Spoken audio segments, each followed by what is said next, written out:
just did not.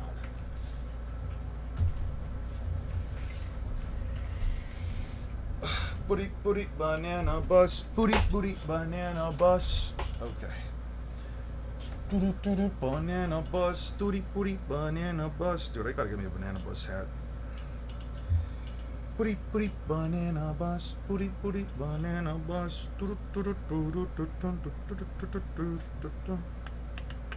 Yo, what's good, guys? What's good? What's good, Swarnim? What's good, swag? At everyone, I'm live. Let's forward this to the Eon announcements, and we too are awkward fellows. Let's put that there. Bum bum bum, ba da da da. How was your day? My day was good. My day's been good so far. I'm gonna be honest, after yesterday's stream, I was so fucking exhausted that, like, I almost fell asleep at, like, 8 p.m. Like, it was bad. Like, I was really crashing hard. I ended up watching this movie called The Menu with my cousins, who are still here and visiting. They enjoyed it. I wasn't sure how they would feel about it, but they definitely enjoyed it. I'm going to create a quick post just to let everybody know exactly where I am with the video. Right here. God damn it, dude. Alright, let's try that again.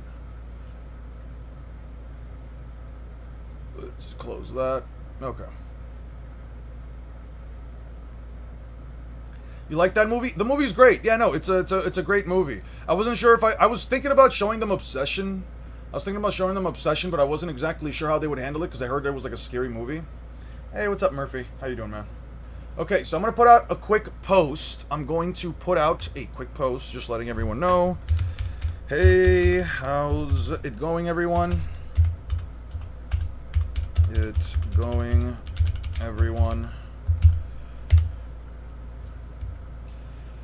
Just a quick channel update. Naruto versus Luffy is coming along. Just a quick update. Naruto versus Luffy is coming along nicely. I am 46, was it? It was 46. 48. I'm about 48 pages in. 48 pages into the script. So far, about 2 hours. So far, into the script. So far, about 2+ hours. And I'm only done with round 1.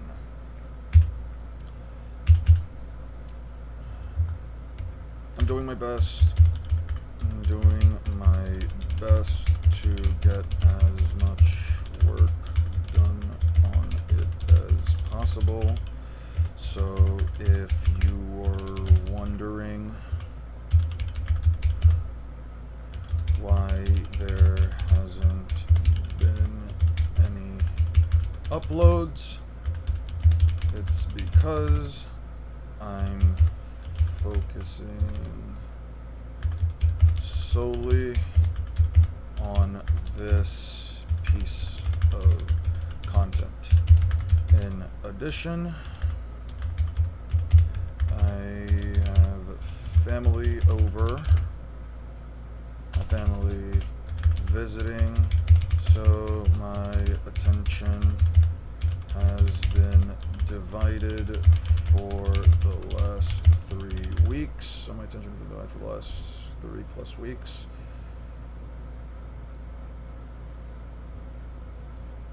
So if you're wondering where there hasn't been any uploads, it's because I'm focusing solely on this piece of content. In addition, I have family visiting, so my attention has been divided for the last 3 weeks.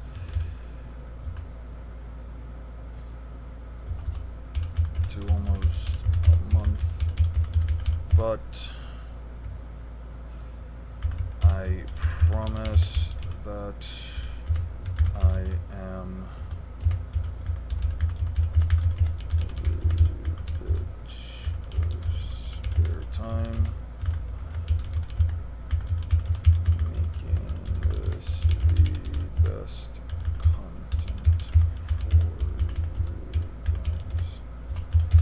I hope you have patience with me. I hope you can be patient with me.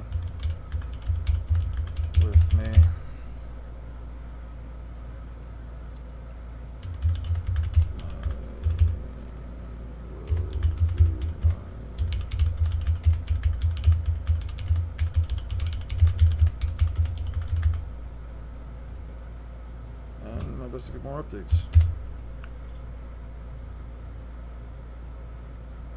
Month, 48 pages, about 2 script, and I'm done with round 1. So 3 round. 4 more to go. Okay. Okay, perfect. 48 pages. Jesus, how big is the script gonna be? I don't know. I'm telling you guys straight up. I'm telling you. Please check the comments of the last stream you did, and also start watching ReZero today. I'm not doing all that because that sounds like a lot of work. I'm not doing all that. Doesn't that say 68? No, that says 48 right there. That says 48. See? See a little 4 and an 8 right there. Yo, my Pal World base is going well. Got my production line going. Hey, lovely. You got your production line going. I've been realizing more and more with the Pal World goes that like trying to get the materials necessary. Finding coal is extremely important, especially when you get to like the second, I think is the second sphere construction line or development line or whatever. Like it's definitely taking a while, but I'm happy. All that for Luffy just to low diff the shit out of Naruto. Yeah, check the comments in the community post real quick. Yes, sir. Luffy's victory is as certain as Eon eating beans. Alright, that's sad. Can't wait to check out and support the final project. I'd love to go.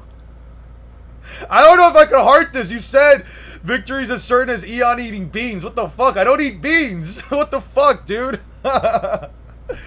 Alright, alright. I watched the rest of yesterday's stream and I have to say Emu is indeed too pretty for how evil he is. Yeah, I agree. What the first round is, my boy. Okay, so right here.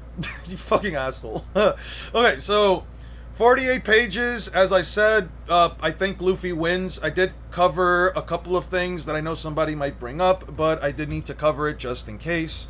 One of the points that was brought up to me actually, I think earlier this year or last year. It was either this year or last year. I don't remember when exactly it was. Can I make this smaller? Yeah, I'm making this way smaller. So I'm gonna give you guys a bit of context. Oh shit. I'm gonna give you guys a bit of context. So I have episode 28, which is the one where Luffy ends up. Hold on, we can't fully watch it. Hold on, we can't fully watch it. Ah, it's not that. Okay, there we go. Dude, I'm gonna be so real. So there's a scene in the One Piece anime. I'm gonna let you guys know right away, so you guys can at least understand some of my reasoning. I think Oda only writes fights that are just whoever punches harder. No, not necessarily, but most of the time, yeah. Have you guys seen the scene with Don Krieg, right? So you guys know about the scene with Don Krieg. You guys know about the whole situation, all the blah, blah, blah, blah, blah, right? Don Krieg fights Luffy and all this crap. But there's something that I want to show you guys here that essentially only happens because of the anime adaptation. So, let me see if I can find it. It's prior to this. Okay, so you guys know of this scene, right? This is the famous scene where Luffy punches the explosion right here, and then it blows up, right? And Luffy falls into the ground, right? Let me pull that up with the manga. Let me pull that up real quick. Okay. Well, after Luffy takes this hit from Don Krieg, right? So after Luffy takes the initial explosion from Don Krieg... Sorry.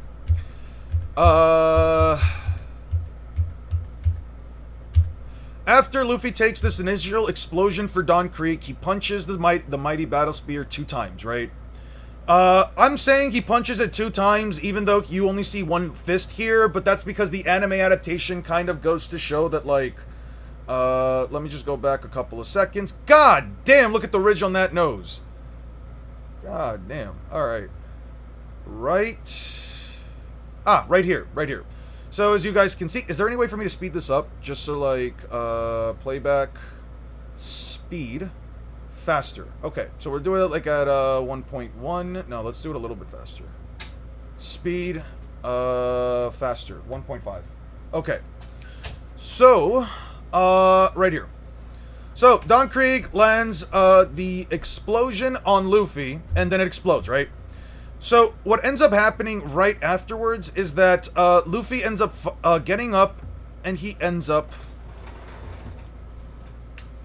essentially dealing with Don Krieg multiple times, right? Like, there's multiple scenes right here where, like, Luffy's getting blown up multiple times. He's getting attacked way more times by the explosion. He's tanking more hits. He's taking more blows. So on and so forth. And there are exactly 2 instances. I can't seem to just pinpoint them right now, but there are exactly 2 instances where he punches the mighty battle spear. I keep saying sphere. Is it this one? Hold on. Can I make the playback any faster? Yeah, there we go. Okay. Still not showing it. Fantastic. Was trying to aim laser light in my eyes, but I covered my eyes before, therefore I am FTL in like reaction time? Probably. Probably. You probably are FTL in reaction time. Where the hell is the scene? Ah. I'm looking for... Okay. So you see right here. Okay. No, I don't care about the volume. Let's slow it down. Is there any hotkey binding for this? No, there's not. There's not. All right, pay attention. Pay attention. You'll miss it.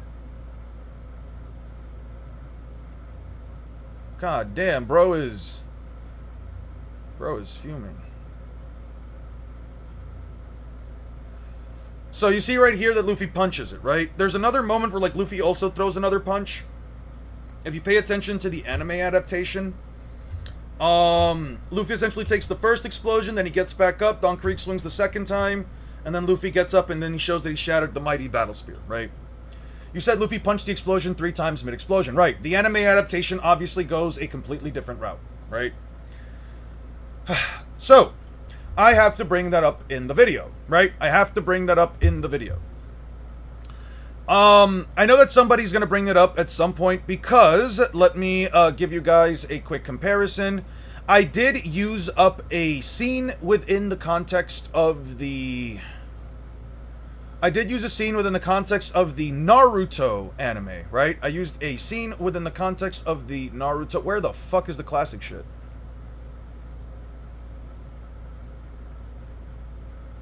.266 Haku Zabuza, Classic 88, Classic 14, right? No, it shouldn't have been that one. It shouldn't have been that one. Sasuke fights... Sasuke fights Shinobi in the Forest of Death.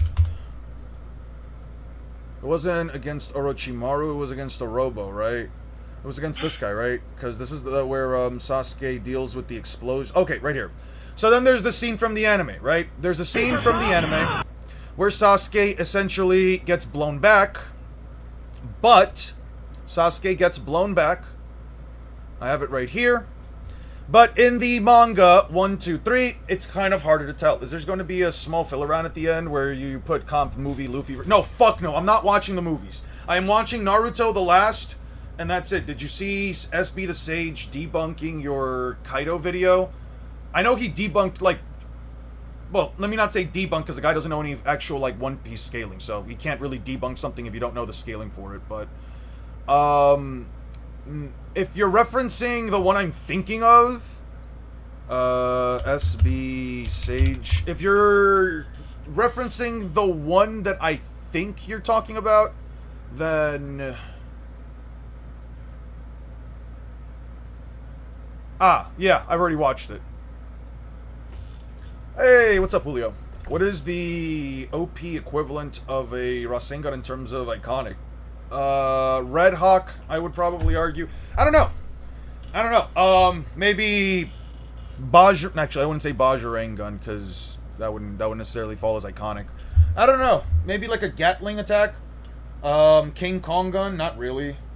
Luffy has way too many moves. Like, unlike Naruto, Luffy has like way too many moves. I would just say any one of his big punches. Low key, probably Gum Gum Pistol. Yeah, probably that or Jet Pistol, one of those two. Did you already respond to that video on the stream? Yeah, I already responded to the video on stream. I think he did a terrible job at debunking, and I think that he basically had a guy on the side watch the video with him. He essentially had a guy on the side watch a video with him, and he was sort of feeding Sage all of like the One Piece scaling, and all he really did was say like, nope, yep, this is wrong, this is wrong, this is wrong, and then just giving a separate adaptation. I didn't really care. I was like, okay, good. I'd argue that it would be Bazooka. It's too many moves. You could argue Bazooka, Gatling, Red Hawk, Jet Pistol, or yeah, you can argue any of those moves.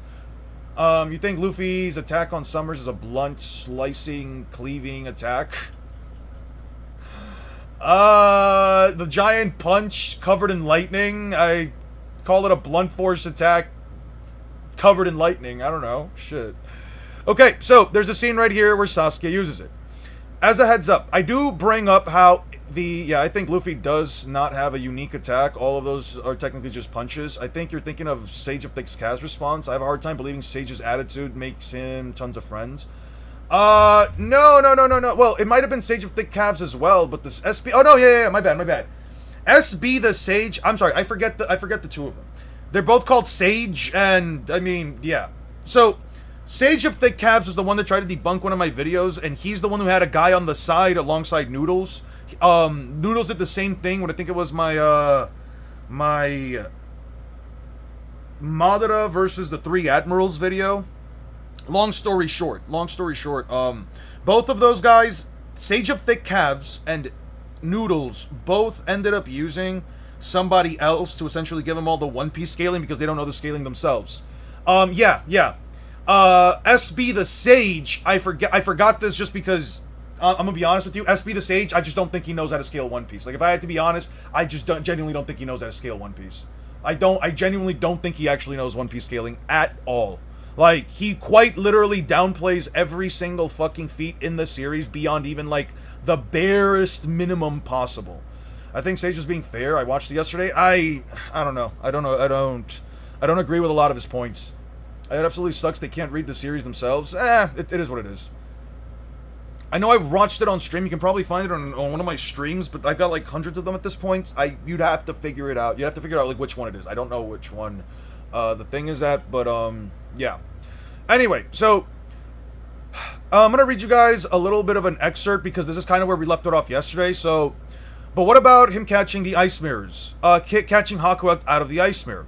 What about it, Sandbag? Sabuza was surprised that Haku was losing in terms of speed outside of the ice mirror. The same Sasuke who at the start of the next arc was blitzed by Lee, who is once again fast but not supersonic. Naruto catching him while under the effects of Ninetales chakra is not impressive in the slightest bit if you actually keep track of the scaling, because all he really did was grab Haku by the arm outside of his ice mirror. Meanwhile, Luffy at the very least has a feat on the lowest metric possible going by the manga. Could punch 3 times mid-explosion and shatter a steel spear tip. Under the assumption that the explosion is at bare minimum Mach 5, that would once again make Luffy's combat speed anywhere between Mach 15 to Mach... I'm just gonna write... I wrote Mach 30 originally, but I gotta remove the between. Combat speed of at least Mach 15. Hold on. You said, and I usually use Sandbag to, like, depict people that are, gonna try to argue against or some shit. Hold on, Eon. You said, going by the manga, Luffy would be Mach 15, but the anime adaptation shows that Luffy punched the spear an extra 2 times, thus making his speed Mach 5, and you said the anime adaptation for Sasuke's paper bomb feat implies that if anything, he took a portion of the blast, but the manga doesn't show that. So why not also go with the manga adaptation for Sasuke's explosion dodging feat? Blah, blah, blah, blah, blah. I would personally argue both scenes portray completely different scenarios. The scene with Sasuke essentially shows 3 manga panels. 1, 2, 3. Sasuke seeing the explosive tag, the tag exploding, and the next panel shows Sasuke landing on the ground saying ow. This offers an extremely open-ended interpretation because one could argue that Sasuke was caught in the explosion, since you still see some of the aftermath of the debris landing alongside him with a dust cloud. You can argue that he evaded the explosion and was only saying ow because his ears were ringing, or you can argue that the explosion wasn't powerful enough to kill him and it simply blew him back but he landed on his feet, or you can argue that Sasuke narrowly avoided it but was simply caught in the blast, was slightly caught in the blast. There are multiple interpretations that one could use for this feat, and I'm sure there could be many more depending on how you choose to rationalize it. On the other hand, Luffy only punches the metal spear tip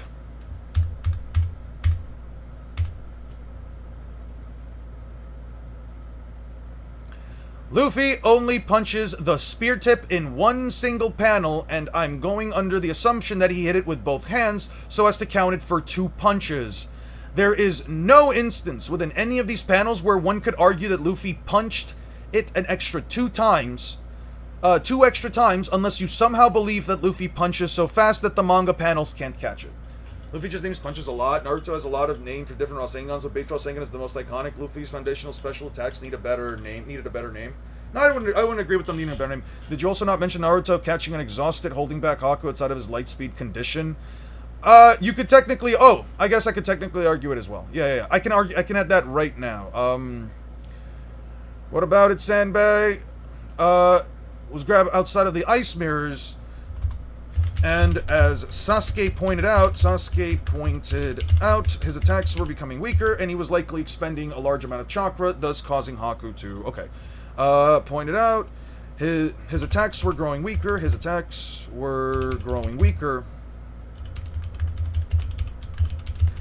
and he was... What did Sasuke say exactly? What did Sasuke say again? By the way, thanks again, Aura, for that. Yeah, it's a good point to add. Yeah, it's a very good point to add. Sasuke says it somewhere around here, right?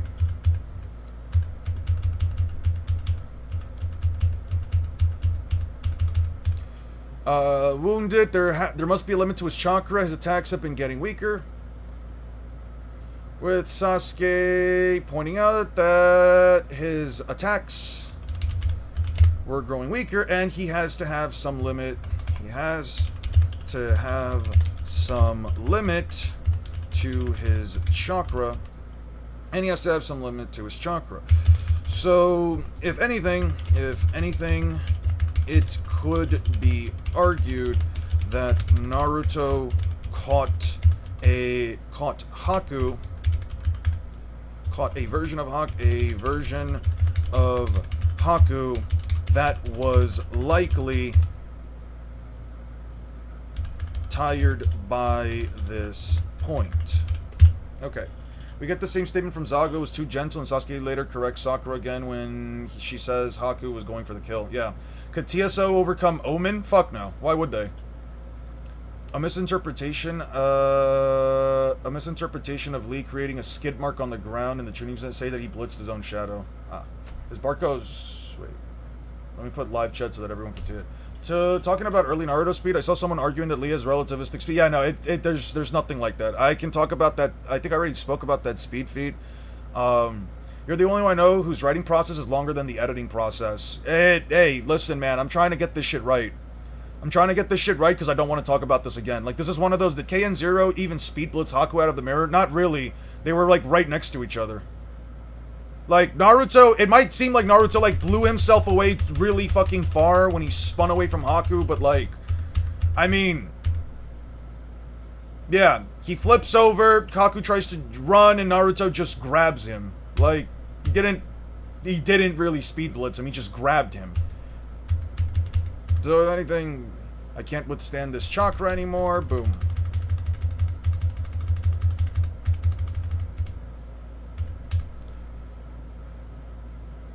Strong stamina and reflexes, not really winning my strikes. I've been targeting, attempted, beginning, gradually catching up to my movements. Yeah. We will talk about this again when end of series Luffy's happens. Yeah. So if anything, it could be argued that Naruto caught a version of Hakuto's likely tired by this point. Yeah. Ain't blitzing your shadow closer to FTL? Are people okay? Yeah. People forget that Kuro also blitzed his shadow dodging Luffy's spear attack. Okay.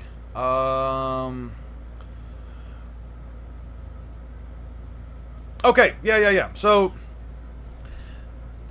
this offers an open-ended interpretation. There can be multiple interpretations. On the other hand, Luffy only punches the spear tip in one single panel, and I'm going under the assumption that he hit it with both hands so as to count it for 2 punches. There is no instance within any of these panels where one can argue that Luffy punched it an extra 2 times, unless you somehow believe that Luffy punches so fast that he can, that even the manga panels can't catch it.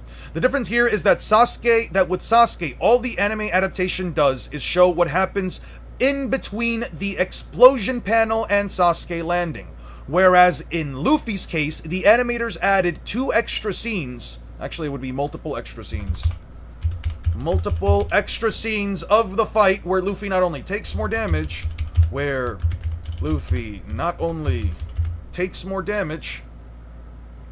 only lands 2 extra punches, but he also tanks multiple extra explosions. That did not happen at all. That couldn't have happened. Yeah. Explosions. Completely contradicting the manga. Yeah, completely contradicting the manga. One scene clears up how Sasuke dealt with the blast, while the other shows Luffy having an extended brawl with Don Krieg, where he's getting blasted more times than in the manga, so it's not where he's getting blasted more times. So it's not just a single added scene, it's an extra portion of the fight and a larger amount of damage being dealt to Luffy by comparison. So with that being said, let's just say for a second that I agree that we should use the anime adaptation. That means Luffy was still capable, was still capable of landing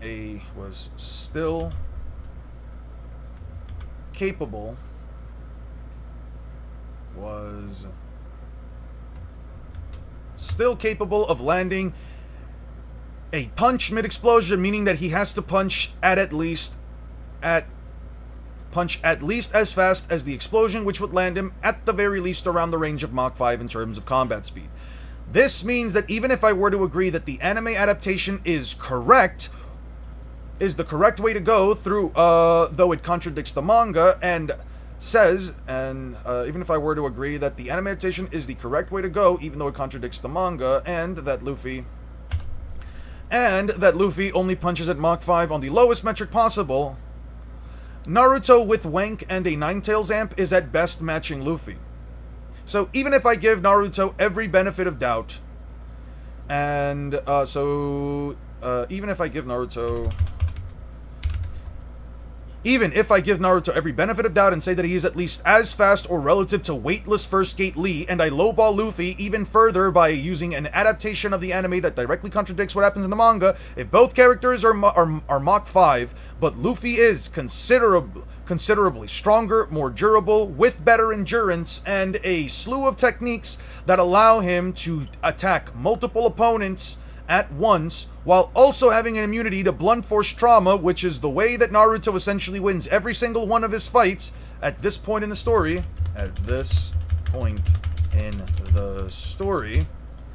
then I think I can reasonably come to the conclusion that Monkey D. Luffy, as far as the first 100 chapters of their respective series goes, would absolutely beat the brakes off of a 12-year-old child with a walking nuke factory sealed inside of him. I mean, sure, but couldn't Naruto claw away at him or something? He has very long nails when he's angry. No, and I'm not entertaining that sandbag. It is a terrible argument to sit here and try to argue that Naruto would claw and bite away at Luffy just because he can't physically harm him with his punches. He doesn't do it against anyone else. Not to mention, he fought Arlong who bit him multiple times with teeth that could crush cannonballs. Maybe if Luffy were fighting Kiba, I could agree to such a tactic, but I don't think anyone's going to sit here and try to argue that Kiba Inuzuka is beating Monkey D. Luffy in the first 100 chapters of the series. So with that being said, Luffy wins round 1. Nshin. Luffy fought Arlong.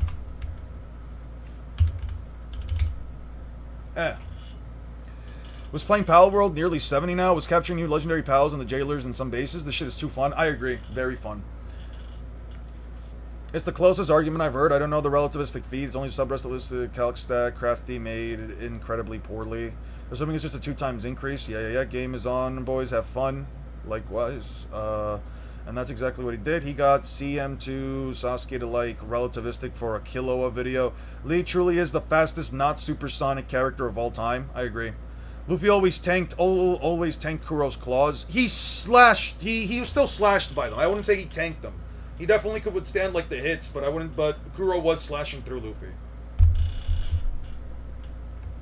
Not to mention, Luffy fought Arlong, crushed cannonballs, and Kuro, who had large bladed claws, and he walked away just fine. Okay. Yeah. Okay. So. Okay. So round 1 is done. I think I've covered everything I wanted to talk about. I think the only thing I probably should cover here is also the, I think the only thing I needed to add is that... Wait, what chapters... What chapter is Zoro seen training with huge weights?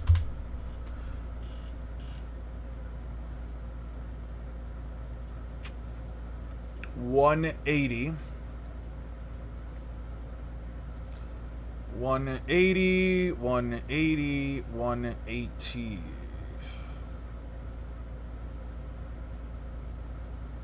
Well, I've clearly been lied to.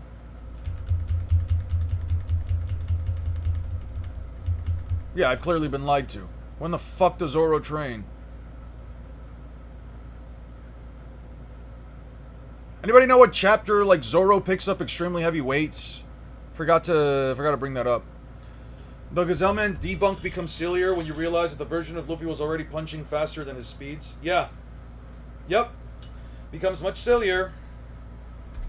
Have you ever seen Messi highlights? Some of these goals are crazy for Blue Lock, though. He is washed now, so is his team going to be easy for England? It's in a chapter? It is in a chapter. I'm wondering what chapter that is. That one could easily argue. Okay.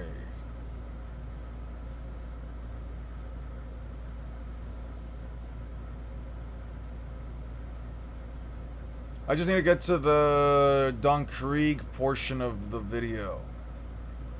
Hachi, Momu, Krieg. Okay.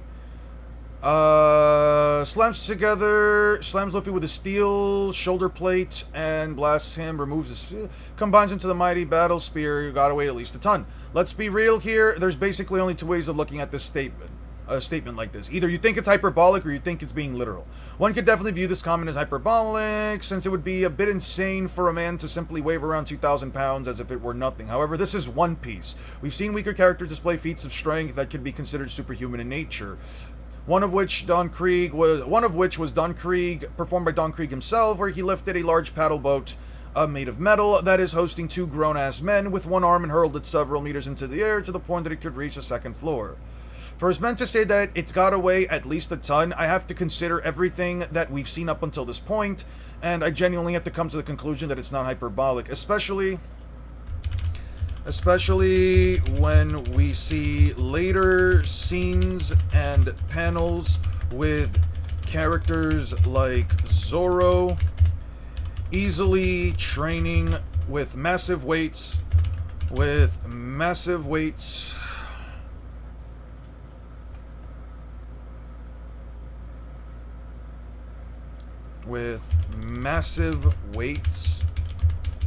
that completely dwarf him. Characters like Miss... What is it? Miss Valentine? Miss Valentine. What is Miss Valentine? What weight can she reach? Miss Valentine One Piece.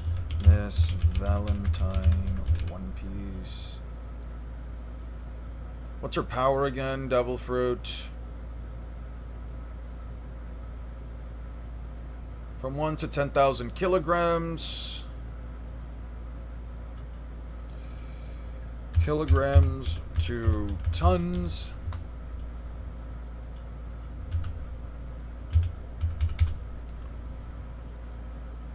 $10,000 kilograms. 10,000 kilograms, which would be... And characters like Miss Valentine.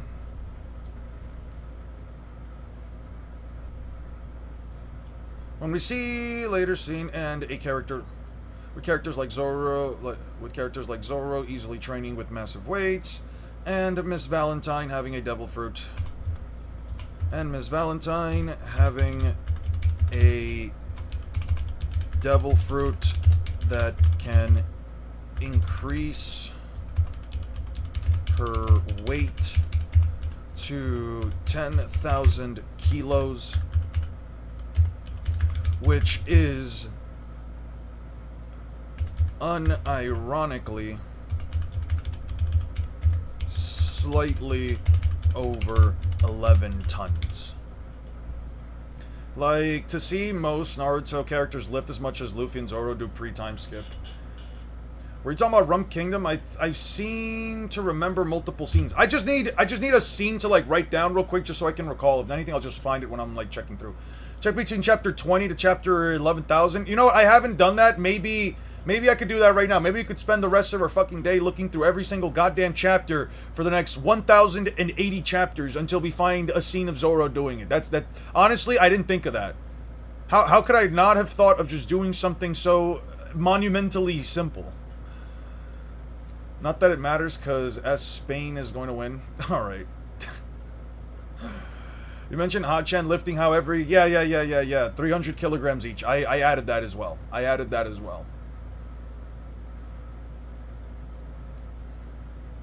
Zoro training with massive weights that completely dwarf him. Hachi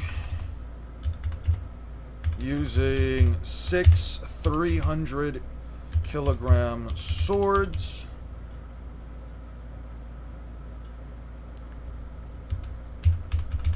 Which would equate to about 1.8 tons. 6 300 kilogram swords. And Miss Valentine. So yeah, no reason for me to entertain the idea. There's objectively no reason for me to entertain the idea that the 1-ton battle spear is a hyperbolic statement. There we go. You said 284, right? Chapter 284?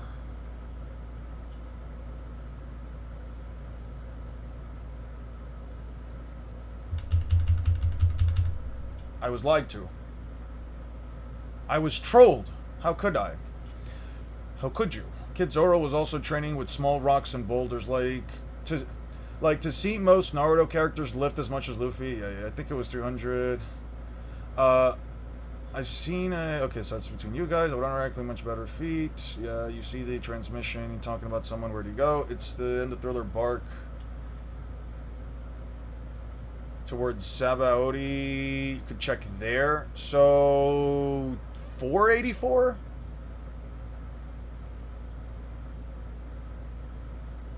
No. That was 584. What the fuck am I doing?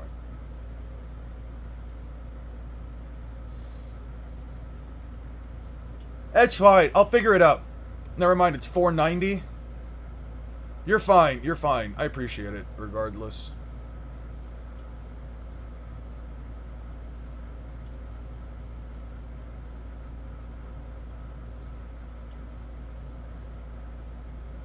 I don't need this for that. I need this for this. I should have this already, but...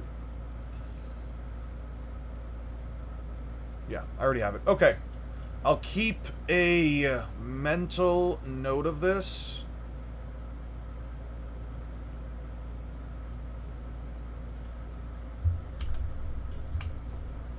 I'm gonna make it,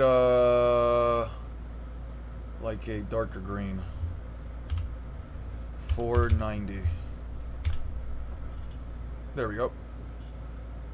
I just started Expedition 33 and I gotta ask, how many times did you sniff Lunay's feet in your first playthrough? I think if you ask my girlfriend, probably like 15 or 16 times. I basically wouldn't use any fit that would cover her feet. I'm gonna be honest. Alright. What you said about the anime adaptation, Battle Spear 2 extra times, so that means that he's actually Mach 5 since he only punched it one time. Very good question. You would only be right if it was solely the anime adaptation. Most power scalers like to rely on only using the source material, in this case the manga, as the justifiable source for any of their scaling, with some exceptions for supplemental resources like the data books. It's likely because they view any added moments thrown into the manga as non-canon filler, but I don't really view it in that way. There are plenty of scenarios throughout many manga where it could be difficult to properly discern what exactly happens on a panel. So if a manga adaptation has an anime adaptation, I often like to see what the anime adaptation does with the scene to further clarify what is the best interpretation for the manga. However, there are plenty of times where the animators will throw in added scenes to a fight that may not necessarily be non-canon, since they are nothing more than a slight expansion on a fight. However, there are also cases where anime scenes follow entirely different sequences that completely contradict what happens in the manga. As an example of this, occurs when Luffy first fought Kaido, where he gets immediately speed blitzed and one-shot by Kaido in the manga, but in the anime they do go for a clash in Kaido's Thunder Bagua versus Luffy's King Kong Gun, but these adaptations offer completely different types of scaling for Kaido, since one case he blitzes Luffy so quickly that he didn't even get a chance to react, while in the other he not only tanks Luffy's strongest attack, but he simply overpowers Luffy with raw brute force and Haki, not even without taking a single lick of damage. Without taking a lick of damage. If you're solely using the anime adaptation, then I can 100% agree with Luffy simply having Mach 5 to Mach 10 speeds, but since my main focus is the manga with a 30-ish percent of focus on the anime, I'm going to choose to follow the Fairloan interpretation of the manga, which would result in Luffy landing 3 punches mid-explosion, since the anime completely contradicts it. There will also be scenes throughout that have been shown following the manga adaptation, but unlike specific instances, they don't really contradict what the manga is trying to show, so they are more so expanding on the fight. While one could argue that Luffy landing 2 extra punches expands on the fight, in this case it completely contradicts how many punches Luffy would have landed mid-explosion, which is why I'm choosing not to follow it. If you have an issue with that, I don't personally care. Power scaling is subjective. Cool. I wasn't expecting you to tell the truth. Who says I told the truth? What makes you think I didn't actively lie to you? You got an A on your finals? Lovely! Yo, let's give some W's for Ashraf. Let's go! Dude, getting an A+ in your finals is a really nice feeling. I forgot when was the last time I got an A+ for anything. I think it was for like some random college paper that I thought I half-assed, and I ended up getting a really good grade for it. Absolutely lovely. Okay. Okay. Moving on to... No, not moving on to.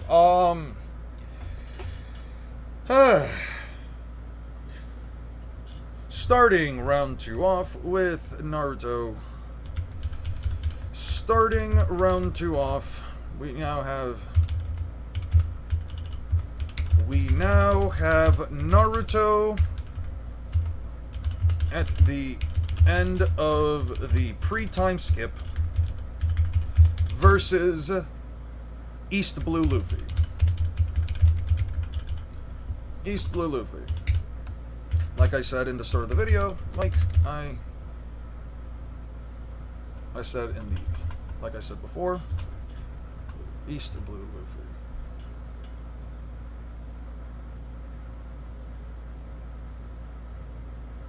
We do number out of 10. That's fair. I've seen that actually be done also, like in plenty of countries, even like in I think even in Asian countries they do numbers out of 10. I don't know why the states specifically use A, B, C, D, and then go straight to F. Like whatever happened to E, whatever happened to getting whatever happened to just getting like an E. Like nobody's ever been graded with an E. I guess because E could be viewed as excellent, right? Anyway. By the way, Soldado, I'm sure you're very happy. I heard that Spain made it to the next round. There's only like 2 matches left. Part 1 Narutoverse. I 100% agree. I 100% agree. We have Naruto at the end of pre-time skip versus East Blue Luffy. If you're wondering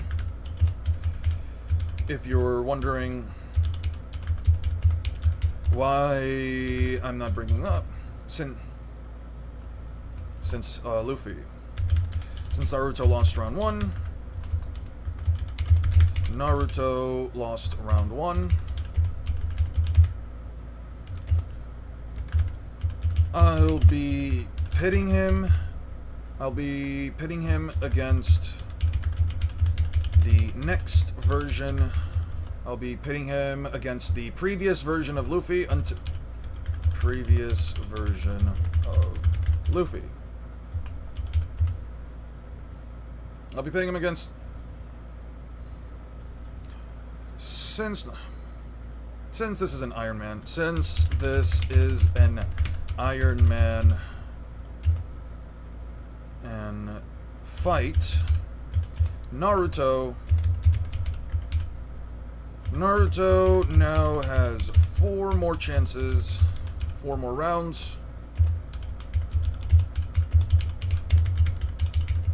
before he runs out of different...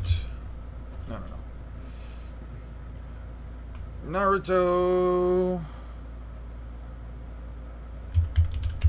must now fight East Blue Luffy.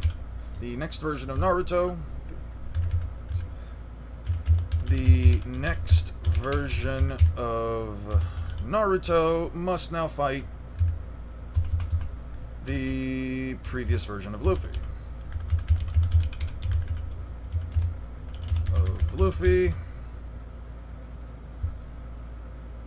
The next version. The round 1 Luffy.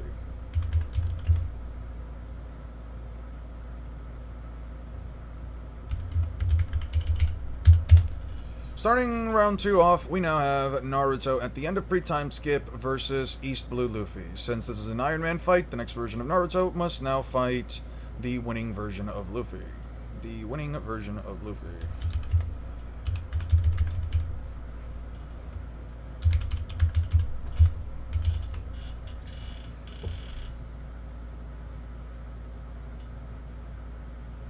For most of our high schools, how we feel about potential country level Orochimaru's statement, we do not like it, dude.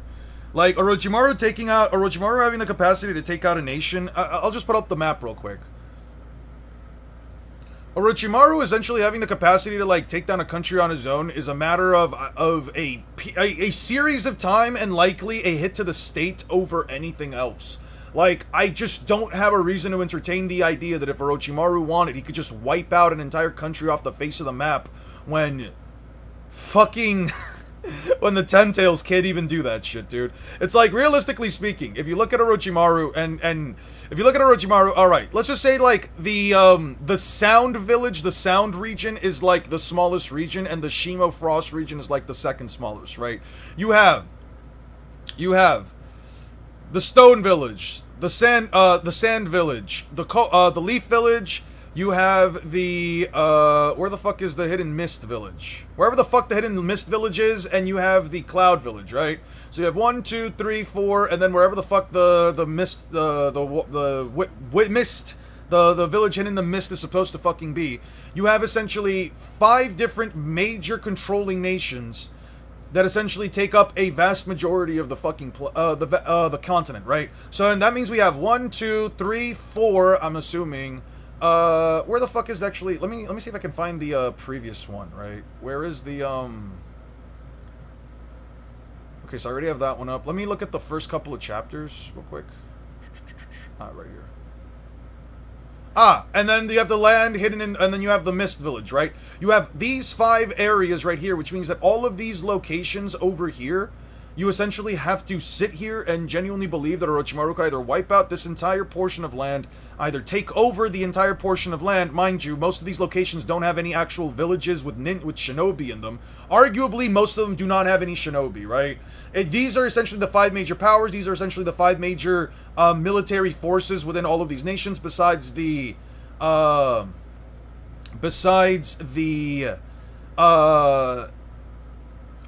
of Iron. Wherever the fuck that is, wherever the fuck the Land of Iron is, I have no idea where the fuck the Land of Iron is. Orochi could see destroying or destabilizing a country's government, blowing up a country? No, exactly. You could say that he could destabilize a nation, and I can 100% agree with that. I mean, he technically did that to the Sand, right? He walked up to the Sand, killed the leader, and then essentially took over and tried to plan a whole coup d'etat against the, yeah, he essentially tried to plan a whole, like, coup d'etat, like, trying to take a whole crush Konoha situation by essentially coming into this nation, taking their leader's head, and then essentially acting as for them. If you want to say that Orochimaru can destabilize an entire nation, I could 100% agree with it if we're talking, like, hitting the state by specifically taking out its heads, but besides that, fuck do I care? What do I care about a statement that means nothing to me? Like, what does this statement truly mean? What kind of context does it add for the character when one of the most powerful creatures on the fucking planet, far more powerful than anything Orochimaru could even remotely hope to dream of, at least prior to seeing it, just can't even blow up one of the smallest countries in the land? Like, I don't know, man. I'm just not convinced.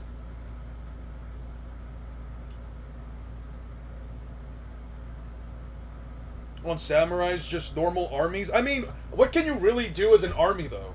Like, how do you prepare? Like, if you don't have shinobi, right? Obviously, well, samurai are a separate topic I'll bring up in a second, but if you don't have shinobi, how exactly are you training your combatants? Like, how exactly are we going to even remotely make the argument that, like, a nation who is trying to develop their own military force is going to somehow also have the capacity and somehow to train their combatants to either have the military weapons necessary, and most nations really do not seem to have that high of an advancement in terms of ballistics weapons. I mean, let's be honest here, guns don't exist in Naruto, at least maybe until like Boruto. I can't believe, for as much of an outlier and very inconsistent statements One Piece has, others still put it above Naruto of all things. Yes, because it's a very easy argument to make, because it's not outliers and it's not inconsistent. You're saying that for as much outliers and very inconsistent statements, yet I could literally back up every single statement in One Piece. What are you talking about? Virtually everything that you could try to argue against One Piece is unironically something that is very much consistent or backed up. Can you give me a single example of an outlier or an inconsistent statement, please? Bag or the champion? And if you'd like, we can also just hop on Discord and have a discussion.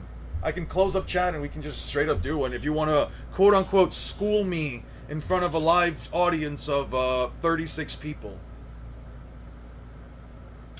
Okay, so starting round two off, we now have Naruto at the end of pre-time skip versus East Blue Luffy. Since this is an Iron Man fight, the next version of Naruto must now fight the winning version of the previous winning version of Luffy. The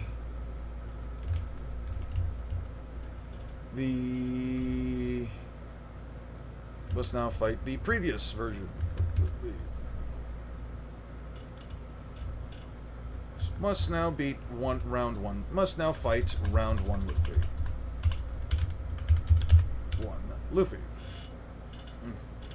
I mean, more of having normal troops that can do normal fighting. Don't forget the ninja population is very small to the rest of the world. You don't need magic martial artists to do conflicts. You don't necessarily need them, but how exactly do you fight otherwise? Like, when you have people that are essentially trained in espionage, essentially espionage, tracking, espionage, tracking, hunting, hiding, and that can essentially shoot balls of fire out of their mouths or can essentially manipulate the elements to some level of an extent, I would argue that, yeah, a normal army full of people probably won't do anything. Samurai Naruto are dog shit. Even Mifune was easily parried by MS Sasuke. The entire samurai faction is fodder. I wouldn't say that they're fodder. I absolutely wouldn't say that the samurai are fodder, but I would also, should Loki be the strongest creature? Probably. I would argue Loki's definitely up there. But I would argue that, like, yeah, samurai just didn't have enough of an exposition in the series to, like, really say whether or not, like, how comparable they are towards, like, shinobi. I mean, think about it like this. Like, there's far fewer samurai than there are shinobi, and it makes me wonder why, when so many shinobi already use kenjutsu, which is techniques that utilize the sword. I don't know, man. I think it was really weird. Like, do you guys think it was weird that Kishimoto added samurai to his story? Like, what the fuck was the point of it? They don't add anything to the overall world building of the story. They don't add any kind of, like, connection to shinobi other than the fact that, like, they kind of deal with their own issues and they don't really try to, like, bicker or cause a situation where, like... You saying kinda? I don't know. I feel like if we're talking samurai, right? I feel like if we're talking samurai, like, why would I necessarily want to hire a samurai over a shinobi? Without it, especially as a nation, unless... Without it turning into, like, some... What's the word I'm looking for? Unless actively using shinobi intentionally sides you with them, right? Like, if you're trying to... If you are trying to, you can easily debunk the planetary claims because Whitebeard's world statement means society. No, it doesn't. Of people, Whitebeard has never once took out a chunk of the earth, and quite literally nobody's able to cap Kizaru. What do you mean, literally nobody's able to cap Kizaru? What the fuck are you talking about? Has, like, one gun, chapter 19, page 7? No way. There's a gun in Naruto? No way. Sure, I'm just looking at the chapter, fuck it. What the fuck are you talking about? First of all, you're saying that the world statement means society. Okay, can you tell me exactly what proves that it means society?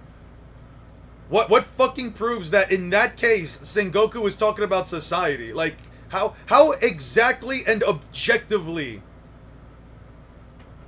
is that the claim that we're trying to make?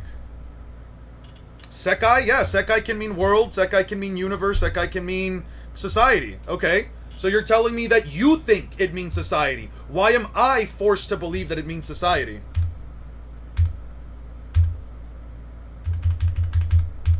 One, two, three, four, five, six, seven. There are guns? 7? Where the fuck are guns? You said chapter 19, page 7? Am I missing something? Is that a rifle? Is that a fucking rifle? That's a fucking rifle. It can refer to society, the world as we know it, the planet, or the entire universe. That's what I'm saying. It's like there's like a model gun in the Haku arc somewhere. Yeah, isn't it this one? Is there really a fucking gun in Naruto? What happened to Kishimoto? Yo, that's a fucking gun. That's a shotgun. I'm crying. No fucking way. There is a gun in Naruto. I am crying. I am weak. Oh, shit. Versus the knife trio didn't... I mean, Suru also states there's nowhere on the planet where she'd be safe from what's happening on Marineford. Yeah, the boomstick no jutsu. That's what I'm saying. The bink bink bink wow jutsu type shit. God damn. Motherfuckers out here. Yo, I ain't gonna lie. This is probably the safest fucking store in the entire goddamn village, bro. No, it has many meanings, but Oda had a clear version of what Sekai mean. Okay, so how are you proving what it means? How are you saying that Oda has a clear version of what Sekai meant? Marines are supposed to protect the people, and the people are society, which it meant society because of the endangerment of the people. Okay, so that's just an interpretation. Prove to me that that is the correct interpretation. Prove it objectively. I'm saying you have to give me an objective piece of evidence that says this is the only way that I can view this interpretation, and there is no way I can say that it's world. And either way, no one's talking about Whitebeard's statement or that he's planetary at all. So I don't know why the fuck you're bringing that up. Your girl just openly said that the amount of times you sniff Lune's feet is too big to count, by the way. She did not say that. We're overdue for a date. I feel it in my bones. I told you our date can be Saturday. Be the barbecue on Saturday.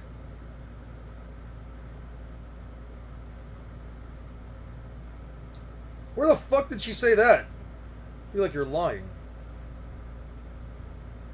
Aster out here making shit up. Where the fuck? Where did she say that, Aster? It was heavily implied? What do you mean it was heavily implied? How many times did Eon... Alright, she didn't even give you an answer. You're just making shit up. Chapter 22. Then I'll just pull it up since you already sent it to me. Bro said it was heavily implied. There's also an anecdotal fallacy. I have multiple panels of world, meaning the globe, if you want them. I would appreciate them, actually. I would genuinely appreciate them. Let's see. Page 22. Now, atop of the point of the center of the red line is a very important city, perpendicular to it at the point in the ocean that cuts across the city, across the world, the Great Sea Route, the Grand Line. The Pirate King is said to be the only one who can circumnavigate the Grand Line to its end. They say it's the most dangerous ocean in the world. If the One Piece is somewhere along the line, all we have to do is sail around the world. Then that'd be too dense. Yeah. Narratively implied. It feels nostalgic. I'm getting a little choked up. It's been a heck of a ride. I wonder if we've matured a little since then. You guys had it easy. It took me 50 years. Yo ho ho ho ho. We've reached it. The Twin Cape where we met Labu is on the other side of the world, is connected to the wall. I'm glad we got this far without losing anyone. I can't see the top of this thing is huge. The Day of the Reverie is split between 4 lines. The Grand Line stretch of the sea, of which Luffy's crew is voyaging, the portion known as the New World. The world government is a massive organization made up of the majority of the world's nations, numbering 170 in total. Of those nations, 50 chosen monarchs gather. Yeah. To Cape, then we go Laboon. Laboon, we promise we'll sail around the world. If you've been waiting for 50 years, I've been waiting across the globe. I intend to promise right direction. Yep. World, literally talking about the globe. Yeah. What do you have to say about that? Bag or the champ? Bag or the champion? I don't know. That name is weird. I'm just gonna call you Bag. Whitebeard, society level, confirmed. Marines aren't protecting shit. They're trying to solve problems that they Heavenly V-Bucks tributes. Bro, is society scaling. That's what I'm saying. By the way, thanks again, Aura, for the statement. I'm 17 minutes behind on 2 times speed. A gun can be seen behind the counter. Yeah. We peeped it. Sail around society? Yeah, that checks out. I mean, to be fair, though. You could argue that the context is different for the Whitebeard scene, and I'll bring that up. But whenever I finally get up to like that whole portion of the video, I'll bring that up. But like realistically, you scale to the Devil Fruit. Like you as a character scale to the Devil Fruit. The Devil Fruit scales to you. So I don't know, man. I just don't have a reason to entertain like this idea or this concept of like, oh hey, in this one specific case, if Sengoku was right, the planet would have been eradicated at Marineford? No, it wouldn't. Why would it be eradicated at Marineford? Sengoku is warning Whitebeard could bring the downfall of humanity, civilization, not the planet. This isn't Dragon Ball Z. It doesn't have to be Dragon Ball Z. You could still argue that Sengoku meant he could destroy the world. Physically. Yes. The attached text above the pics is helpful if you haven't checked them out. Let me see. It stated that the world is round as a dumpling. Societies aren't round, planets are. The world is given a diagram featuring the globe. The user uses the world as in a picture of the globe. Yeah. I get that. What I'm saying is, here's where your argument is flawed. You're coming off of the assumption, we did find it. You're coming off of the assumption, Bag. You're coming off of the assumption that, like, Whitebeard intentionally was trying to, like, destroy the planet, when that clearly isn't the case. Your argument legitimately only works if Whitebeard had an actual intention to want to destroy the world itself, which clearly was not the case. Whitebeard only went out of his way to fight against Marineford and take out Marineford because Whitebeard was trying to save his son. It doesn't behoove Whitebeard or any of his kids or even Ace or anyone there to literally destroy the entire planet, because if he destroys the planet or he destroys the world or whatever the fuck, then it literally doesn't matter if he saves his son or not. So again, your line of logic doesn't make any fucking sense, because it follows the idea that Whitebeard was actively trying to destroy the world when he wasn't even trying to fully wipe out Marineford. He was just trying to cause enough havoc that he could pick up Ace and get him out of there. So yeah, no, you are, guys, say it with me, wrong. Or at least your argument is 100%. Your argument is, or at the very, then why did Blackbeard, who saw the fruit's potential of destroying everything, not destroy the planet either, just because the wave said Van Augur wanted the world? Yeah, okay, and then let's show you. Let me show you then, because you clearly don't watch One Piece. You are a casual scaler who simply finds every reason to say something is wrong, but the one thing you don't do is go out of your way to actively and objectively find out what is the actual context of the conversation. You don't do that. You don't actively do anything like that. All you do is point out a little bit of an issue, and then you say, oh hey,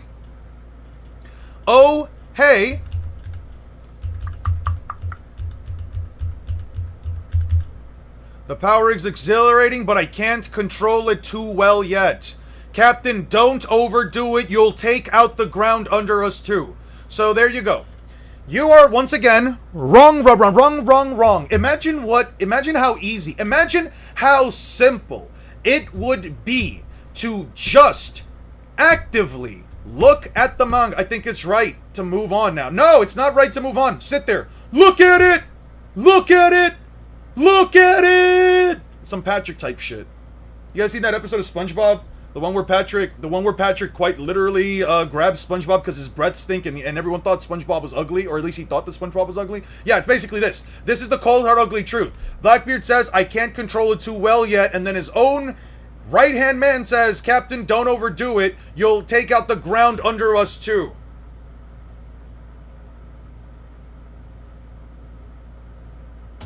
Oh, look at that. I want all of you to look at it. Yes, I want all of you to look at it. Look at the damage that Blackbeard did while casually using the fruit for the first time. Yeah, he could nearly take out the island if he wanted to. He says, I can't control it too well. Captain, don't overdo it. You'll take the ground under us too. No, let's just move on. No, you sit there and look at the panel. You sit there and understand that you are wrong, that your assumption was completely terrible, and that the entire claim that you made about One Piece scaling being inconsistent or some random bullshit is, and if anything, your argument is bullshit. Blackbeard's goal to destroy the planet he lives in? I thought he wants to be king of the world.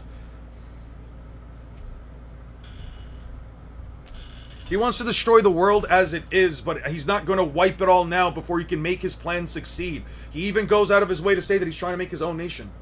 Not destroy it. He doesn't have any intention to go to the moon like an elf. My point exactly. I don't get some people, dude. You go. There's a guy in Discord server I'm in that said that he was an egghead, and that Luffy is only 2 times FTL in like island or country level. Fantastic, and that person would be wrong. That person would actively be wrong, but that's okay. They can choose to believe whatever they want. The Boondocks, read if you know the rest of that quote. By the way, I don't know if you guys watch Six from Tokyo. I was watching Six yesterday. He was doing a debate versus this one guy. Dude, that shit got so fucking, yeah. This shit was so fucking toxic, dude.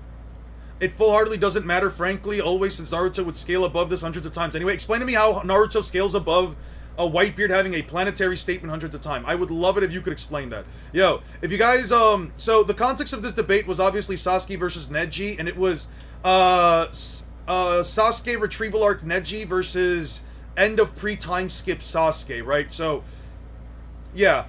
Holy fuck, yeah, nice moving the goalpost. This shit was extreme. This shit got extremely fucking toxic, dude. He wasn't in tuning exams. In this scenario, the same would still apply to the original. I'm very comfortable in the fact that I won all 3 of those. So I think I broke his chain at 3 points. Button because I'm clicking on a thing and I just see. So consistently fights. Whenever I say look, bro, I put on everything. He already gave his recounting here. He already gave his recounting here. He's not listening. He's doing the same shit I did. Mute him. Alright, we about to help his stick. Okay, so my response to that bullshit, he's still not fucking tracking. He's talking about literally beforehand. Okay, what literally happened in chronological order. I posted. Bingo, bingo, bingo. Bring out the bingo sheet. I guess it's time to bring out the bingo sheet. I'm trying to find like a specific scene with like this debate that happened yesterday. I was sitting up until like 1 a.m. playing Pal World while listening to this, and the entire time I'm just thinking to myself like, Jesus fucking Christ. This guy, Batman, whoever the fuck he is, that's debating 6, was getting absolutely fucking toxic, dude. I'm talking about like high-end, I'm talking about like massive fucking toxicity, some like genuine bullshit levels of like, oh, he's just attacking 6 at this point, all he wants. Was stated to turn the world to ash. Yeah. Kurama was stated to do it in a data book entry that doesn't even remotely follow or is backed up by anything within the context of what was it again? Oh yeah, that's not even backed up in the series. Madara can destroy everything in the universe, including stars, black holes, and gaseous planets. Yeah, there's nothing that backs that up. Neither of those two statements has anything that backs up even remotely what you're trying to argue. Nothing at all. Nothing whatsoever. Show me a single feat within the actual context of Naruto that is backed up by either Madara's perfect Susanoo statement or by the Kurama planetary statement. It's not even a planetary statement, it just says turn the world to ash. Turn the world to ash could also just mean the fucking surface of the planet. Madara said it himself, why would he be lying about this? He could also just be hyping himself up because guess what? I want you to show me one scene where... So you're telling me, I want you to show me first of all one scene where Madara destroys everything in the universe or crushes everything in the universe with his perfect Susanoo. But two, and most importantly, and this is a part that I really want you to like really understand. You're telling me that you actively believe that Madara Uchiha's perfect Susanoo, you're telling me that you actively, truly believe that his perfect Susanoo could quite literally destroy the ETSO? So you're telling me that Madara can destroy the ETSO with his perfect Susanoo. So from my understanding, you're saying that Madara could defeat a 10-tailed beast bomb with his perfect Susanoo, because he can smash all things in the universe. You're telling me that Madara Uchiha can literally wipe out a star with his Susanoo. The Kurama does vaporize things. Show me a panel where Kurama wipes out something larger than multiple mountains. Do that. Yeah, because, oh wow, so a single stroke of Madara's blade just one-shots everything in the universe. Everyone with a heavy soul knows he's omniversal, bare minimum, that's what I'm saying. Yeah.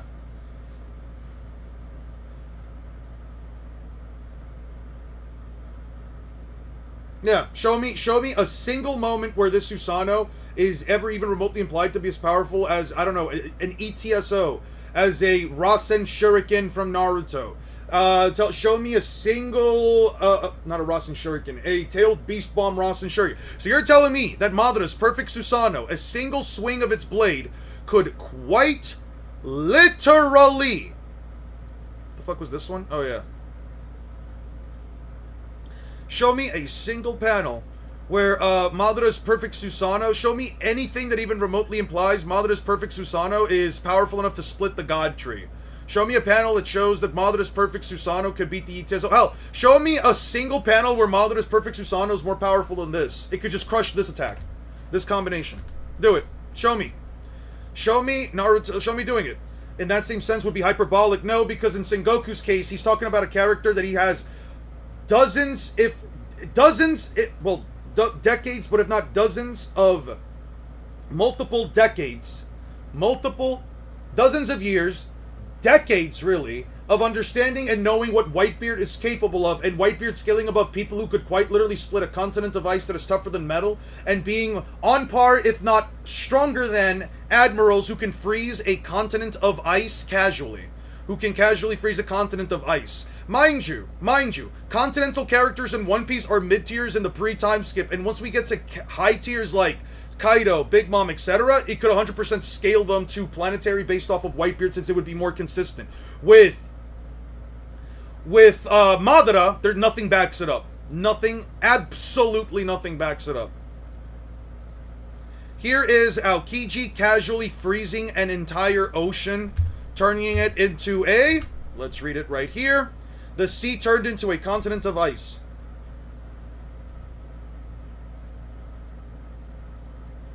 I don't have to respect goddamn shit about Madara. He's literally, Madara Uchiha with the perfect Susanoo is literally a mid-tier in pre-time skip One Piece.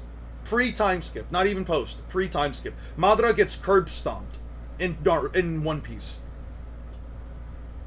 To shift the very air, crack crack it, reality, move tectonic plates. What is more hyperbolic than Madara glazing his own schlong? Yeah. Bigger than a continent or a planet? I don't think so. Not trying to do anything serious, and they were feeling the effects of the earthquakes on other islands. Yeah. You can feel the effects of Whitebeard's earthquakes on other islands somewhere across the planet, but Madara's perfect Susanoo, all it does is slash 2 mountaintops. I'm supposed to believe it. I told you, Bag of the Champion, or Bag, or whatever the fuck your name is. I told you. You could just have a conversation with me on stream right now, Discord chat. I can send you a link. You can just have a conversation.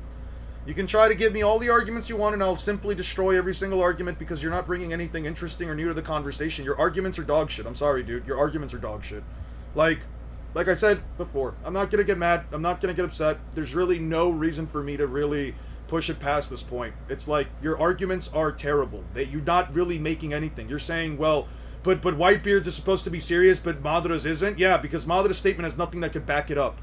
Whitebeard, I have multiple characters that can either split or freeze extremely large land masses, things into extremely large land masses that are something akin to that of a continent. Do you think it cracks space and it's therefore universal? No, I don't. Like, what can I tell you? Aokiji does this casually. Just sticks his hand on the ground. Yeah. Yeah, the guy literally just sticks his hand on the ground, instantly freezes. Sticks his hand on the ground, instantly freezes. And then it's stated to be a continent of ice. And we know it's a continent because it takes over multiple of Long Ring Long's islands and the seas between them. So yeah. Easy chicken, easy argument, nothing here you can really use to quantify for Madara, and the Kurama statement, nothing backs it up.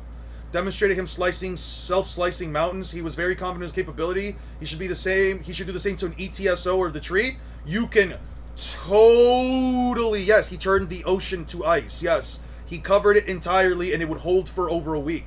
Sorry, for a week. This will hold for a week. You could take a leisurely stroll. Fantastic. He sliced 2 mountaintops. Fantastic. He sliced 2 mountaintops. Let me show you a character in One Piece. Pre-time skip splitting an entire island with his fucking fist.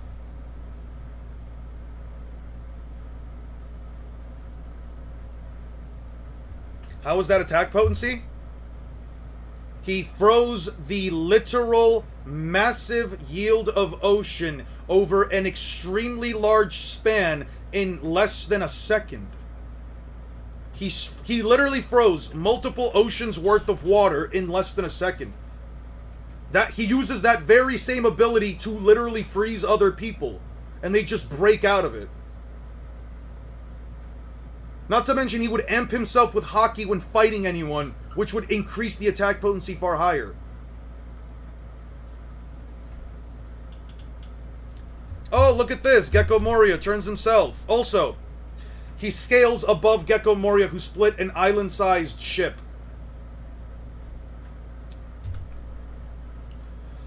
The entire island split apart.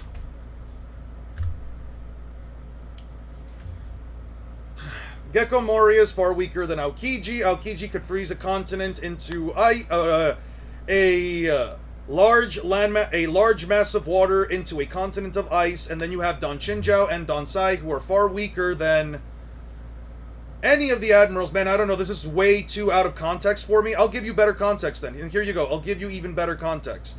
I will give you even far better context then, since you seem that you're out of context. Yeah, you feel like you're out of context because you don't read or watch One Piece. Here you go. What's up with this stuff?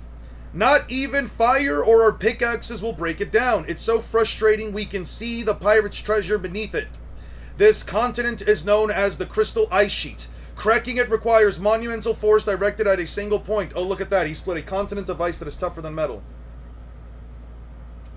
I think I need to move on. Yeah, you should probably either stop yapping with me because I'll completely destroy every single argument you make, because you're not going to have any argument, you're not going to have any line of logic, you're not going to have any bit of reasoning that is even going to remotely give me anything worth thinking about, because guess what? I've already done all the thinking. I've already argued with dozens of people here and there for the last 2 years that will make the same bullshit arguments you're going to make. You don't have an argument.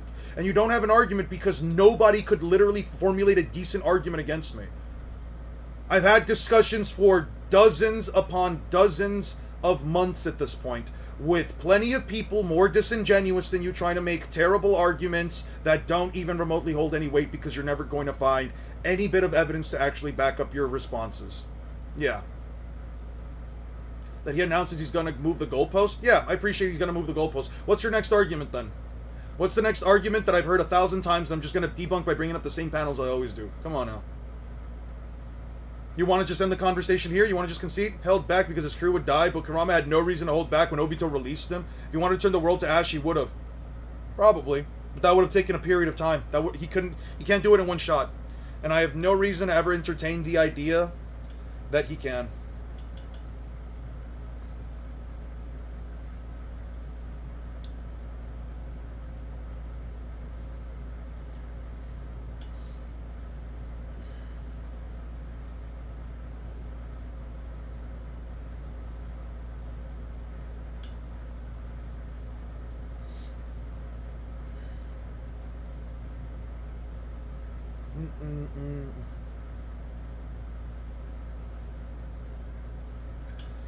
I'm glad I'm in a community where peeps actually agree with me, so I'm leaving. Fantastic. Go live in your little echo chamber of people who are also wrong about scaling that they have absolutely no idea how to properly do.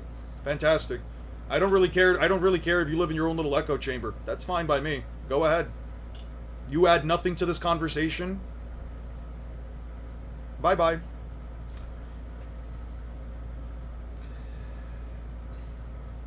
I'm sorry. I'm not going to entertain. I'm sorry. If that came across as a little mean, guys, I'm sorry. I just don't care anymore. I just don't give a shit to live in an echo chamber where no one challenges your ideas. Yeah. That sounds fucking miserable. Yeah. If you can't generate a good argument, I'm sorry. But, like, I told you guys, I'm at the point where, like, after that last stream where I crashed out, I was, like, at the point where, like, I'm not going to just quit streaming just for the sake of quitting streaming or power scaling as a whole just because I'm getting upset that people just argue from a disingenuous standpoint or just simply don't know the scaling. So in the end, he just wants to live, have no discourse. He just totally agreed his view. Yeah. Not hyperbolic that Kurama can destroy a continent or a planet. Power scaling, yeah. Did all the scans, right? I had to leave and come back, but he is talking. I'm sorry, I'll be back then. We're doing that hella whenever they made their video on me. In times I Man, told these you I would judges tell are you the what I'm fucking fucking worst. done. You Like, stupid these are literally the I'm worst. trash. None of you niggas will come up here and debate me though. None of you niggas. I literally told you so many times. I will tell you when I'm done. I got zero motion outside of this. Random ass fucking bullshit thing saying, "Oh, show me a time when there is." Say swear to God, Swag. Say swear to God we could do it tomorrow. Okay. D1, you'll debate Swag. I will slam the fuck out of Swag. I will slam the fuck out of Swag. You debate him, dead ass. No troll, no troll. Bet.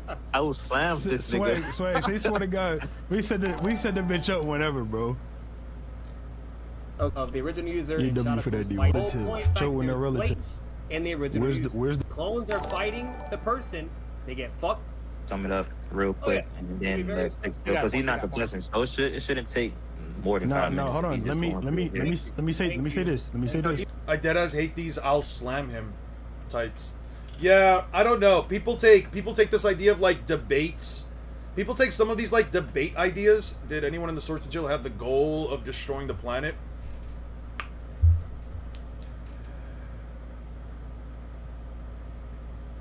That's a good question. D1's got it. Let me say. Saying, so yeah, I think that. Yeah, so let me say this. Then that's more fair. I'm saying that I think I broke that scaling chain. He said because he says we've been talking about the same scaling chain. I think I broke that scaling chain up there 3 different times. Okay, if he brings up something new in this conclusion that's not linked with that scaling chain, I'm going to address it. All right. Let me get the. Then if okay. No less efficient. and judging outside of the just free flow. Yeah. Fuck. I posted the scans for further weaker than this Sparta guy, while Neji can actually fight him into a fist. Litz is okay. What's it called? You're letting it happen. Garbage ass Shidori speed. And Ken heard it. You didn't before I left. Fucking massive with a ball. If that was the case, then Sasuke would be fucking speed blitzing. Like it'd be a similar situation of Lee using the first gate and then he's able to speed blitz every fucking opponent he goes against, right? You're There's no repeating relativity. yourself. There's no relativity or fucking nothing, okay? So Sasuke himself is stating and explaining how it actually works, the Chidori, and that the Sharingan is what's needed in order for it to be executed and actually Naruto utilized. inverse cannot be Okay. this heated. Then You'd be you surprised. even have A lot of feat these Naruto guys, demonstrated. they really do When get Kakashi mad. tries to- I will say, you guys can check out this whole debate on your own. It gets pretty fucking toxic at certain points. This guy Batman essentially insults Six a lot. He keeps calling him a fat fuck. I don't know. Six has... I know you guys say I have a lot of tolerance for this stuff, but Six has way more tolerance for being insulted than I do, because I'm gonna be so fucking honest here, dude. I'm gonna be so fucking honest, dude. The moment somebody calls me a fat piece of shit, or somebody fucking calls me a bitch, or calls me brain dead or whatever for not agreeing with their very subjective opinion, I'm done, bro. Like, I'm just leaving stream. Like, I'm leaving the voice call, not stream. I'm leaving the voice call, and I'm just like, all right, nope. They can talk to themselves at that point. There's actually no point. Without the Sharingan against a ninja, okay, he literally gets injured because again, it's easy to fucking counter. He's defense of Obito, fighting this fuck, creates the open, and then does with this guy physically. Still is keeping up with him. By the way, if they were funny insults, at least I could see the appeal. Kuros debates happy and said, "Put the fucking burger down and give me an argument." But I'm crying. we all know that even in the Holy end, shit. Obito. This nigga's immune to being He concise. said, Obito, you helped me perfect my fucking jutsu. Okay, then you have the next scan, with Sasuke on fighting fucking V1 Gaara. Also, a bit of a shout out, but John was actually in the in this stream. There was a portion where like one of these guys said something about like debating John the Maven. I thought that was interesting. I just thought it was like, oh, John also shows up to these streams as well. He says, without the thought it was funny. Sharingan, I would have already been dead. I can't even dodge without taking time to predict. Catching his up on moves." the train wreck, huh? Yeah, I was watching it last night, and when I heard one of these guys say John the Maven, I was like, hold up, wait, I need to go back. What the fuck did he say? I was surprised. You were there. Yeah, perfect timing. Yeah, perfect timing, dude. Yeah, this whole, not the stream. The debate was fucking terrible, by the way. The debate was absolutely fucking atrocious in my opinion. Nobody got any points done. Nobody got to finish the debate. It was just the same fucking points being argued over and over and over again. This guy Batman could not shut the fuck up for like 2 goddamn seconds and let Six speak. He got basically like, I would say that Six got maybe like 200 words in total, and this guy had like 1,500 throughout the whole thing. Why is the guy's vigor so low? I'm pretty sure he's doing, actually I don't know. Again, He's doing like a hitless run with some of the whole emphasis, bosses. The whole point of He's doing this like a is hitless it's run the for some of the Sharingan bosses. in the precog that You even allows said the that Chidori already. remotely Stop to be repeating utilized, okay? yourself. And then you have the Rock Lee, where he even further reinforces it when they talk about it. Yeah, I was low-key Judges, poking the bear with holy D1 shit. and Noodles. I was low-key poking the bear with D1 and Noodles. I'd be willing to debate / chat with them, but man, they can crash out. Yeah, no, I was thinking to myself last night, like, yo, the moment this guy starts insulting me, the conversation's over. I'm out. Like, we're not watching all of it. I'm just clicking through it just to find some of, like, the highlights for me. But, I thought that it was absolutely insane just how much Six was sitting there and just letting this guy call him a bitch and call him a fat fuck and all this shit. I was just genuinely surprised. It gets progressively more and more toxic from, like, the start to, like, the end.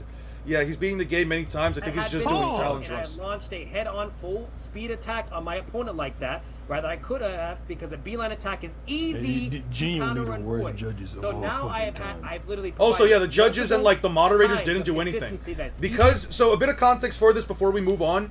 A bit of context. The guy who he's debating against, the guy who Six is debating against, is the owner of the server that they are... Who's the guy playing Six? No. Six from Tokyo, not our Six, or not the ex-moderator Six, but some guy that actually goes by the name Six. He has 115k subs. He's the one playing. He is the one debating this guy Batman, the one that's yapping a lot, and he's also the one playing Elden Ring right now. counter and deal with it and fucking that's it. You need the fucking Sharingan in order to fucking use it. Yeah. Sasuke explaining it. Okay, he's credible. So much of this whatever you debate need. was just Okay, meta and then arguing everybody- about the drama around the debate. And it wasn't even just that. A lot of the debate was essentially them just trying to argue different interpretations for what Gaara meant. Like, what Gaara meant by Lee isn't... So I'll just give you guys the argument real quick. So there's a data book statement. I think it was from data book, Naruto data book 2. Naruto data book 2. There was an argument from Naruto data book 2, specifically from like the character files. One for Rock Lee that essentially talks about how Lee is now stronger. Leo is now stronger after the surgery from his fight against Gaara than what's his face was. Than he was prior to using the fifth gate, right? So the guy's essentially arguing, 6 specifically is essentially arguing that, I'm just gonna look up Control F, Rock Lee? Okay. He was essentially arguing that, like, Gaara, when Gaara makes the statement that Rock Lee is, not as sharp or as fast as he was before, 6 was making the argument that he was referencing, 5th Gate's Lee. Meanwhile, the other guy, Batman, the only time in the whole stream I agreed with him, that he was referencing Lee's current point in the fight, right? A phoenix burns itself in flames of fire and is resurrected in a new body. Lee is also bets his life on a major surgery and gains new power. There was no terror or self-interest, only dazzling bright dreams.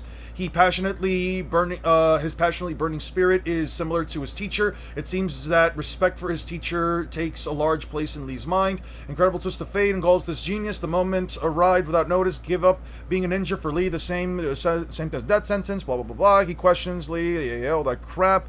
If you try to Lee, resolution. If you try, guy's words. How can it be tried without risking your life? Reawaken image. Lee must risk his life. Guy's words described with him. Yeah. A fighter phoenix that is reborn in splendor, a single weapon. Lee now shows a great ninja that he could be a great ninja with just taijutsu. That is why he fights with just one weapon, believing the taijutsu will dominate any combat. He takes the nice guy pose, passed down from his teacher. Shining passion is brought down against a formidable opponent. Can he challenge him with taijutsu to win over those who are stronger? The reason why Lee lives. An unexpected secret weapon, an unexpected quirk that Lee shows, surviving the swamps of death. That is a drunken fist with liquor in his body and dead drunk. He uses his specialty taijutsu with his fight, instinctive and flexible movements. Yeah. Nothing here really necessarily implies that Lee is stronger, but I'm assuming that they used a specific statement from the data book that essentially says around right here. Yeah, that Lee is essentially, more powerful now, but I don't agree with this translation. Or at least I don't agree with the idea that, like, Rock Lee... let me type this out real quick. Let me actually just save this in like Naruto data books. Naruto data book. Lee is Rock Lee post surgery DB. New power, I get it, but I don't know if it's necessarily literal stat boost. Yeah, I don't agree with it. Yeah, personally, I think he gains new power doesn't mean he's immediately stronger post-surgery, but I get why you might come to that conclusion. You'd have to take the statement hyper literally and say that new power literally means that Lee now has a new power within him. And you can also just argue that new power, and gains new power. You could also argue that new power is literally just him realizing the drunken fist and using it as a tool. Yeah, it's not the Xmod 6. Yeah. Mind you, the debate was Sasuke versus Neji, and they just immediately turned it into one of the most... I don't know. I was watching the rest of it just before I started up the stream. 6 was talking to Swag Kage about, like, how the debate was good overall. Like, it was a good debate, and I'm literally sitting here to myself. And I'm literally sitting here and asking myself, where the fuck was the debate good? Like, is the bar so low for so many of these debates? Like, is the bar for these debates in fucking hell that, like, we have to consider a debate where a guy's essentially attacking you, like, throughout half of the debate, calling you an idiot, repeating himself multiple times. The judges and the moderators, even if he's the head of the server, are essentially useless because they don't do anything to either shut up the guy because he keeps on muting himself. Like, the judges were muting Batman, the guy that's arguing for Neji, the guy that keeps repeating himself. They were muting him, and he kept unmuting himself because he has server control, and I'm literally here thinking to myself, like, so they're just not going to keep muting him? Like, 6 was becoming more and more upset by this, and I was and as I was playing Pal World, I'm just thinking to myself, like, bro, the bar is often set by how many times you stun lock someone, to be honest, yeah. We talked about beforehand, with Naruto, which again, that's why it's even more impressive for Is Naruto. the bar so low? Not sure how to break it to you, but yeah. Yes, this was one of the more reasonable debates I've heard recently. That's what I'm saying, bro. It's like, this is why I don't even like debates, because this is what they turn into.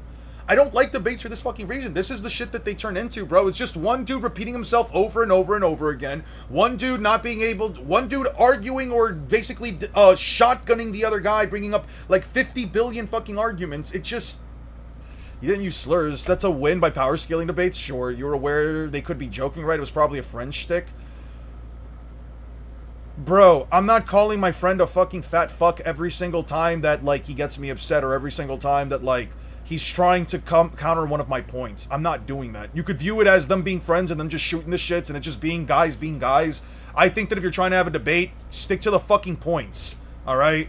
Because again, if this is what is considered good by the power scaling community, then yeah, debating as far as power scaling goes is genuinely the biggest joke in terms of content creation, and that's even above fucking reactionary channels that only sit there and basically chew on some food on the side while they're just watching a video and basically don't say a single goddamn thing, bro. Like, there's genuinely no point in watching a debate at that point unless you're just sitting there just to see two guys crash out on each other. If that's the value that you get out of it, sure, fine, but dog shit debate. I'm sorry. All these debates I've seen so far have been dog shit.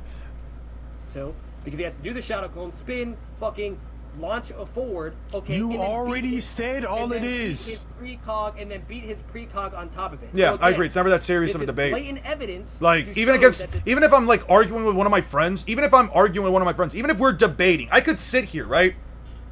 You know what? I'll even put it like this. I could sit here and have a back and forth, or I could sit here and have a back and forth with One Smart. I could sit here and have a back and forth with John. I could sit here and have a back and forth with Aura. I could sit here and have a back and forth debate with literally anyone here. Or I could have a back and forth with one of my close friends, right? One of my best friends. If we're having a debate, no matter how much we're disagreeing on something, no matter how much the debate turns into, some meaningless, arbitrary back and forth about which of our two very subjective interpretations is right, the ultimate objective truth of the matter is that I'm not going to ever sit there and say, you fucking idiot, you fucking stupid bastard, oh my god, you're so goddamn stupid, your brain is so fucking tiny, you might actually have a mental deficiency. Like, I'm not gonna, I would never reach that point. And I'm not saying because I don't do it, other people don't have to do it. Hey, do whatever the fuck you want. I'm just saying, as far as content goes in a debate, it sounds to be fine for that. It really shouldn't be someone getting upset at this. I wouldn't be upset if that was me, because I'm just a normal human being myself. Yeah, but that's the thing. We're debating, but again, you're debating about anime characters. You're debating about anime characters. If you like the chaos of it, if you don't mind the insults, that's fine. I'm not saying you don't have to. I'm not saying that it is an objectively bad thing because they're doing it, but what I'm saying is it's kind of pathetic that a debate about anime characters gets you so heated to the point where you're literally attacking somebody else's intelligence. That's my whole point. It shouldn't ever reach that point. And the fact is that Six was actually being pretty chill with this guy while he was just actively attacking him, always calling him a fat fuck, literally threatening him multiple times. I'm like, dude, what kind of a reasonable, normal human being does that shit? All that comes across to me is that you are a child. I don't care if you are 30 years old. I don't care if you're 20 years old. I don't care if you are 16 years old. Well, if you're 16 years old, you're a little child at that point. And I don't care if you have 2 kids, no kids. I don't care what the context is. If you are actively attacking someone in the context of a debate about anime characters, you are genuinely pathetic to me. I'm sorry, you are genuinely pathetic to me. The Shidori is This not nigga loves the word blade. He's a And that's why you keep coming back. I mean, yeah, no, listen, that's the thing. The value that something like this adds, at the very least, is the entertainment. As far as entertainment goes, right? As far as entertainment goes, the value that... Let me actually retract something. There is value in stuff like this from at least the context of entertainment, from people seeing, or at least getting a laugh off of, oh, hey, this is pretty funny. Ha ha ha, they're literally yelling at each other, literally calling each other slurs, blah, blah, blah, blah, blah. If you find entertainment in that, I think that's fine, whatever, that's your prerogative, right? I just think for power scaling, not that deep, not that serious. But yeah. Then he would blitz his fucking opponent. It's as simple as that. Okay? Simple as fucking day. And there is also... No, wait, no, Kenrod. Hey, thank you so much for the gifted sub. Like, come come the on, fuck on now, nigga. What's up, Kev? Yeah. W for Eon for the single best community in power scaling. I appreciate that one. I appreciate that one, man. I find it so ironic. Eon is literally always coming across as loud and angry, yet he's the most respectful and friendly person ever. I try to be respectful and friendly, and I try to never insult somebody over these kind of takes because I just feel like it's hypocritical of me to do so, right? Like, I just don't want to do that. I know I come across as loud, I know I come across as angry, and I know I come across as passionate, and oftentimes it's really just because I'm dealing with somebody that's, or at least I'm having a back and forth with somebody that's being exceptionally disingenuous about things. But in general, I'm being honest here when I say, like, dude, it's not that serious. It's fine to get emotional. I think getting emotional over this stuff is fine. I get emotional. I can't even be a hypocrite about that. I get emotional too. I will never sit here and judge someone for getting emotional at a back and forth of a debate over any kind of topic. But what I'm saying is, insulting someone over something so stupid, I can't do that, bro. Like, they're anime characters. Who fucking cares? I mean, go ahead and because it sounds like at the end of the day, and mind you, at the end of the day, all these debates really come down to, I'm gonna go throw something out real quick. I'll be back. I'm gonna get some water too. But all these debates really come down to, in my opinion, it's like it's meaningless from the perspective of, like, just because either Six won the debate or this other dude won the debate, it doesn't change the fact. It doesn't change the fact that they are just two guys giving their opinions on how a fictional hypothetical fight between these two goes. You know about self-defense? And what it depends on the context. What do you mean self-defense? Like real life self-defense, like hand-to-hand, or are you talking about self-defense like protecting carry? Or are you talking about self-defense as in the context of a debate? I don't know what you mean. Stop talking at 2 times speed, bro. It's 1:40 a.m. for me. I'm not talking at 2 times speed. I just talk really fast. 1 second, guys.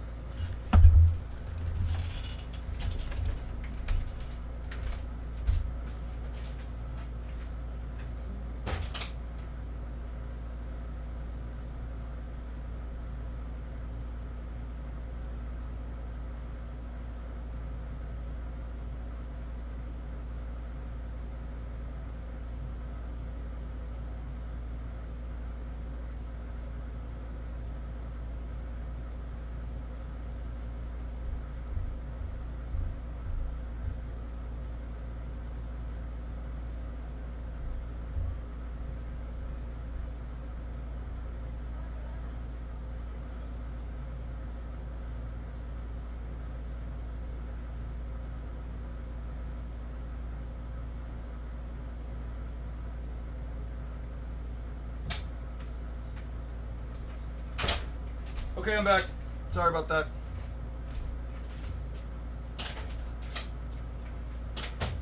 Okay, I'm back. Okay. In the context of the debate, it can be justified in some parts. If someone insults you or calls you out, your personality, it's reasonable to match their energy in the same way. It's human instinct. Okay, but that's the thing, Rainbending. I think that's fine. I think you should take I think in every single instance, you should probably try to take the higher road. But let's say you don't, right? Let's say you want to justify and meet them with the same energy. That's fine. That is perfectly fine. Go with us tomorrow, or we'll be going to the Museum of Ice Cream as well. I think if you're gonna match somebody's energy, especially if you're not a YouTuber or a content creator and like you just don't give a fuck, like sure, go ahead and do it. You got free will. Listen, I'm not gonna sit here and harp on anybody who actively does insult somebody, right? Finally getting the video, Eon, my guy. Nice, lovely. Yeah. We're getting closer and closer to finishing it. We're 1/5 of the way done. Hopefully the rest of it doesn't take me as long per se, only because I don't think I need to like cover too much here for Naruto. It's only like 135 chapters. But yeah, I'm gonna be honest. Like, yeah, if you want to act, if you're matching somebody else's energy in terms of a debate, go ahead and do it. I don't give a shit, right? Like, it's your business, it's your thing, it's your private debate or public debate or live stream debate or whatever the fuck it is, right? It doesn't matter, right? But what I'm saying is, try to take the higher ground. Try to take the higher road. Like, I don't know, man. It might not feel good to sit here and have somebody insult you actively while you're trying to, do your thing, but Don't get me wrong. I agree. You shouldn't try to meet them with the same energy, but like, you have free will. People have free will. People have less tolerance than some of us do. Other people have way more tolerance. I don't have a lot of tolerance for somebody calling me an asshole or whatever. If I were having a middle of a debate and they're literally attacking me for no fucking reason, they're just hitting me with ad hominems. I don't have energy for that. I'm not gonna insult them. I'm not gonna say anything. I'm just gonna leave. Like, there's just no point in us having a conversation. Oh, so you're gonna turn this into a massive video? So I'm not gonna hit you guys up with like a little bit of a. So here's the sauce, right? So here's the sauce. I'm gonna put up the video all at once. So here's the sauce. So far, we are 48 pages in. We are 48 pages in. That's about 2-ish hours. That's actually over 2 hours. I would say 2 hours and 10, 2 hours of video. Only round 1 is done. Only round 1 is done. So, the whole thing... What the fuck? Okay. So... shit.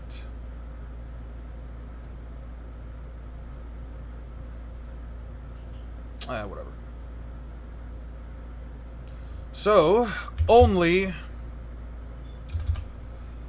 The whole thing will be approximately,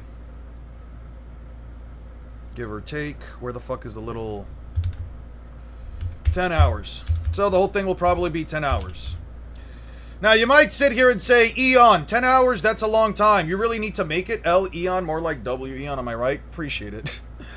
I mean, when I see Galaxy level Naruto and I level Luffy, then of course I kind of get heated. Listen, if you're gonna insult someone, go ahead and do it. I'm just asking you guys not to do it in my community. I don't give a shit if you guys do it in your own personalized Discord servers. I don't give a shit if you guys do it outside. I don't give a shit if, like, one of the mods hits me up and says, yo, Eon, Jaxel, or Kaiseron, or John, or Known Test, or Aura, or One Man, or Sailor X Diamonds. We found them in another Discord server calling somebody an R-worded dumbass because they disagreed in terms of a debate. Like, do whatever the fuck you want. I don't care. My community, we not doing that shit. I'm not accepting it at all. If you do it outside, that's your prerogative. That's your business, not my business. I have no control over that, and I don't personally care. I'm not even going to say I'm disappointed. It's your free will. You do whatever the fuck you want with it.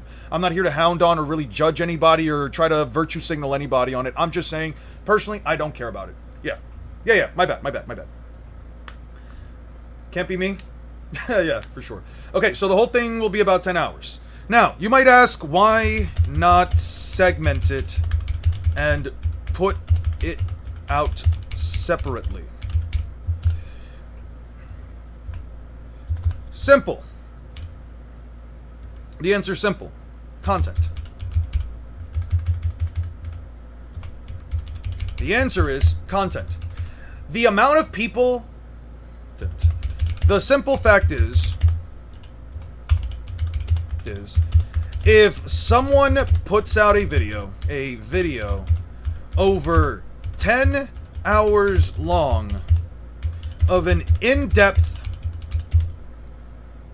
analysis as to who would win between Naruto and Luffy, it might theoretically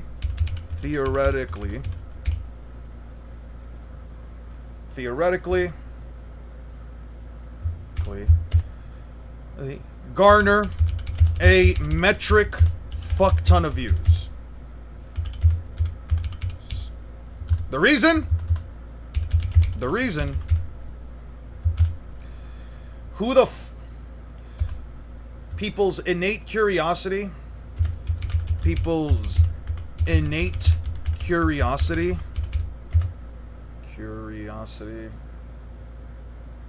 oh, it's not without you. Innate curiosity as to why someone would go so hard for something so stupid.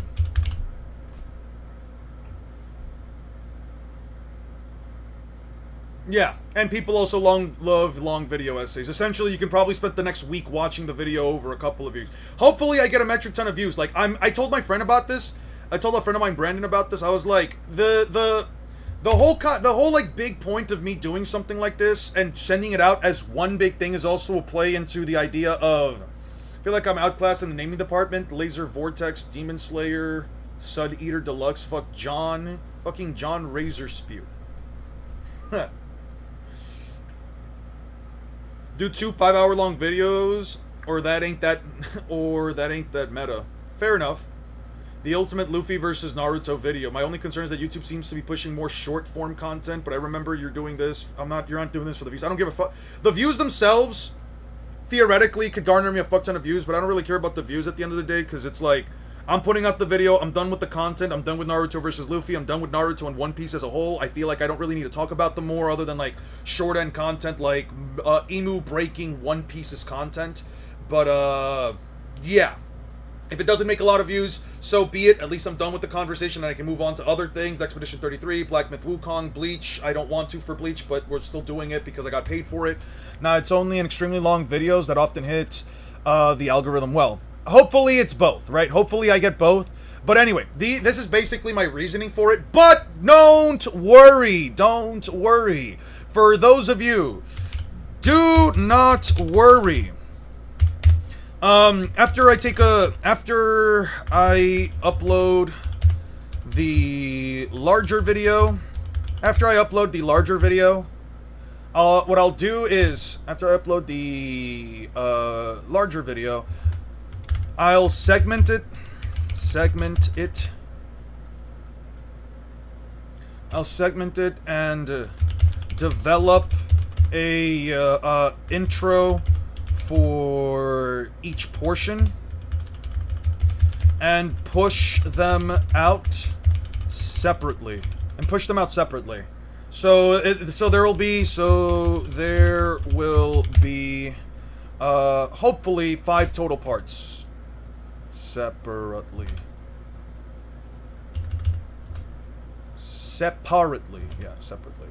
But there will be 5 whole parts. That way, I can have, like, it'll still be long-form content. But it'll at least be, like, much easier to digest in a 10-hour-long video, and I'll put them all in a playlist. That way, if somebody wants to watch a specific version of Naruto and Luffy fight each other, I'll just throw that in, and then so on and so forth, blah, blah, blah, blah, blah, blah, blah. Each version will essentially be split up. Polite feedback, non-urgent. This is a lot of bass when you type. You might want to see if your capture card allows for audio. That's what's called a high-pass filter, which mitigates the bass that bit. I'll figure that out then. The thing is that I also have the microphone right next to the speaker, right? I have like a little like, you know, like those like little like food tables that like, you know, you have to like eat in like the living room or eat in your room. You know, like those little like food tables. I have. Essentially, my desk is one of those tables, and I have the keyboard on that, and I have the microphone right next to it. That's risky, though. They might take away views from the long-form video, and vice versa. It's fine. I don't care who watches what or when they watch what or whatever. It's a metric ton of views anyway for each of them. It's risky. That's why I'm putting it out separately. I don't know what the time frame will be. I don't know if I might do it 6 months down the line. I don't know if I might do it a year down the line. I might even do it a month down the line. I'm not sure. I'll see how the first video does, and then I'll just sporadically shoot them out, like, little by little. Yeah. I'll have to figure out how I'm going to cut them up, too, because here's the issue, right? I'm going to give you guys a bit of a spoiler. So, I'm going to give you guys a bit of a spoiler. The only issue is...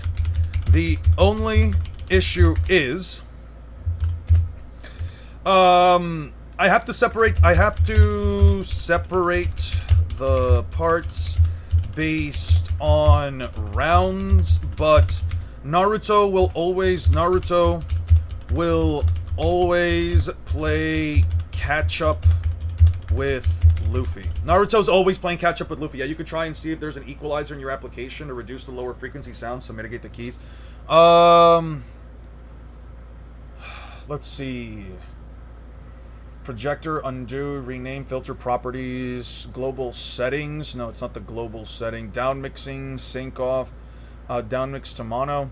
Route to central channel instead of left to right here. Monitoring off, audio input. Yeah, but my problem is I'm not exactly sure how I can do that. I'm not exactly sure. It'd be under filter. Okay. Okay. Thank you. That's actually very helpful. Thank you so much. Filters. Okay. Edit filters. Add a filter. Gain. Noise suppression, I guess would be it. A noise suppression. Okay. How does it sound, right? Let me just go here real quick. But no need to stop the stream overall. I can hit you up on Discord if you want. Yeah. If you, I'll look it up. I'll look it up myself. Don't worry. It doesn't have one? It looks like it doesn't? Ah, then unfortunate state of affairs we find ourselves in. There's gain, there's compressor, the sound gate. Here's the thing. I'll do this on my own time later. How about this? I'll put the microphone back. I'll move the table up. I'll put the microphone back, and I'll try to keep it as far away from possible. It'll be an equalizer, a filter. Looks like maybe the cap software doesn't have. Probably. I'll look it up. Don't worry about it. I'll figure it out on my own. Okay. Naruto will always play catch up with Luffy. So bringing up a we have to play catch up with Luffy. So video 2 likely ends with East. I'm just gonna write EB Luffy. EB Luffy beating round 2 Naruto. Round 3 Naruto beating Luffy. And round 3 Naruto beating round 1 Luffy.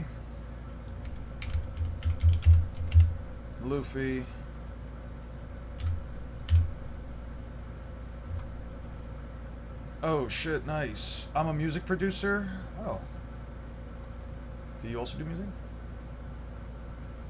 I'm just an audio nerd, so I had to whine for a sec. Nice. No, you're fine. If you're... I completely understand if it's not, like, up to par.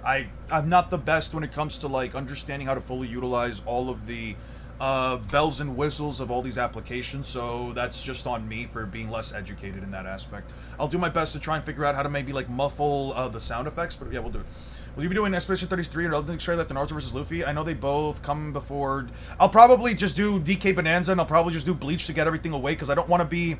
I'll probably just do DK Bonanza just right away. I mostly do audio stuff for games. I used to do some noise, punk, chiptune back stuff in the dinosaur times. Nice. I don't know what chiptune means. But, love that for you, man. So you do audio stuff for games? That's interesting. So, oh yeah, you said you were a game designer, right? Any games that you worked on that I might have heard? Okay. Oh, nice. We got some game devs here. Awesome. Sweet. Okay, so round 3 Naruto's beating round 1 Luffy. Round 2 Luffy beats round 3 Naruto. And then basically just post time skip Luffy beats every version of Naruto, but I'm probably just gonna say Wano Luffy wins. Rounds 3 Naruto, round 4 Naruto beats round 2 Luffy. Round 4 Naruto beats round 3 Luffy. Beats round 2 Luffy. Round 3 L beats R3 Luffy. Beats Luffy. Beats R4 Naruto, and R4 Nart beats round 5 Nart. Round 5 Nart beats round 3 Luff. And then finally, round 5 Naruto. Round 5 plus Boruto, Nart loses to R4 Luff. There you go. So, I'm hesitant to say what game I've worked on, not to you personally, but due to the history of doxing the Naruto community in general, I do a tiny bit amount of Fortnite, though. Really? That's so amazing! Holy shit! Oh, shit! Fortnite is insane! Yeah, Nart. That's his canon name now? Yeah. A friend of mine loves to call him Nart. As a contractor, so if my name's even in the credits, it's all good, man. No need to share it if you're not comfortable with it. I'm not. Hopefully nobody here does that. But regardless, I do. Wow. All I can say is like, wow, that's insane. That's actually amazing. I wanted to be a game dev like years and years and years ago when I was like first in high school, but I could never do any kind of like pre-calc or trigonometry. Whenever it came to sine, cosine, tangent. Whenever it came to like the topics of like sine, cosine, and tangent, I just completely and utterly shut down when it came to school. Still don't fully understand what they are, still don't fully understand how to do them. Honestly, no one needs to explain it. I could give less than 2 shits about math. But my point is that like, I don't know, like I really want to be a game dev like when I was younger, but then I don't know, like it just eventually I reached the conclusion where like, if I had to do all of that, if I had to like learn all that kind of math and I just didn't want to do it, I just didn't have what it takes to be a game dev, so I kind of went, I'm terrible at math too. I'm convinced it's alchemy, 100%. Since I didn't, at the time when I was a kid, I didn't know like all the different like things that went into like game development. I didn't do a lot of research myself, so I never like fully aspired to like do it. I did take like a coding class back in college, but I just could not stand sitting there and like working and just writing code. Funny enough, that's what my girlfriend does. But yeah, I will say, I do have a lot of respect for like the amount of work and effort that goes into game development, in addition to something like Minato Naruto Data Book 2. There's nothing for Minato. Let me look up a thing real quick. Light speed? No.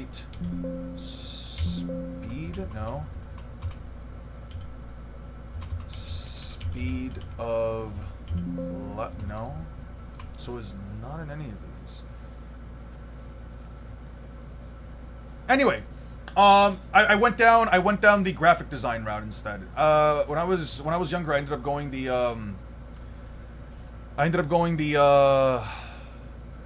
an unavoidable light speed, the yellow flash of the leaf. There it is. This is the argument that what's his face, Sage of Thick Calves and what's his face, whatever the fuck the other dude was. This is the argument that like I think Six and Sage of Thick Calves, they brought up, which was like a Minato light speed statement in the data books. So yeah, there is actually a Minato light speed statement in the data books, in case you guys did not know this. However, what the fuck this light speed statement means, I have no fucking clue. Minato LS statement. Honestly, I love my job, but the industry is brutal sometimes. No job security, constant layoffs and closures, really childish management behaviors, and overwork and toxic culture, unfortunately. Yeah, that's something I've realized in the last 3 years. That's something I definitely realized in the last 3 years about like the gaming culture, and not just about gaming, but also the animation culture. Specifically with like anime studios. Studio Map is like the one that comes most to mind when like, yeah, they make some really good shit, but it's like those motherfuckers essentially are basically being hit with a leash every single fucking day. The horror the Shinobi Alliance would experience facing an OP mid-tier, let alone Gear 5 or Mitsu. Yeah. Imagine them having to deal with sea beasts. Imagine putting all those motherfuckers in boats and having forcibly deal with sea beasts. Let you know, bro, a lot of Naruto are gonna debunk this video, so get ready, the world is watching. I don't give a fuck, bro. I'll even say it in the video. And for any of you YouTubers that wants to try and debunk,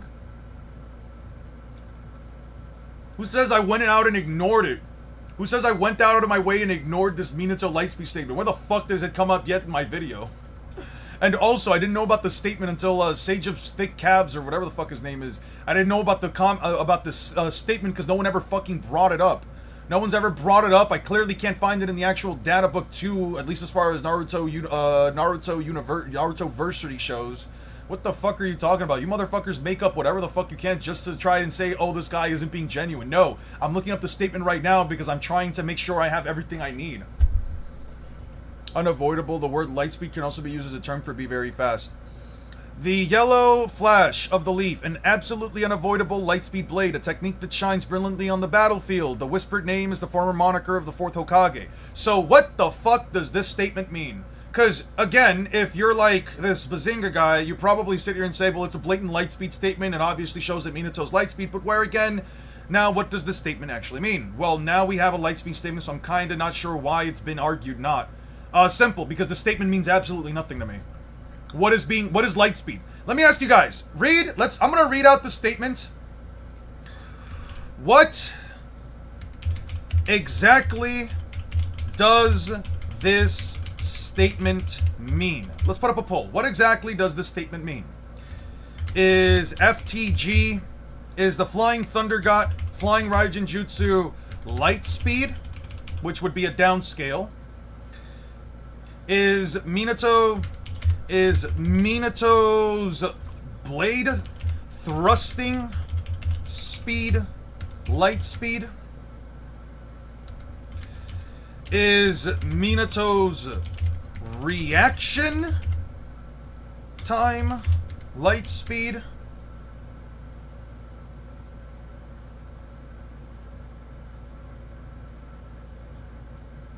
Where the fuck was the statement again? What the fuck does it say? An absolutely unavoidable lightspeed blade, a technique that shines. Reaction time is lightspeed, so it can't be the reaction time bit. Minato's reaction time lightspeed. Minato, is it referencing? Is referencing an FTG attack? An FTG attack? Attack? I don't know, bro. Something is lightspeed. Something about Minato is... I don't know. I'm just gonna remove the... I don't know.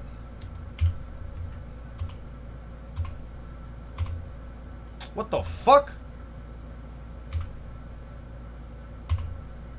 IDK...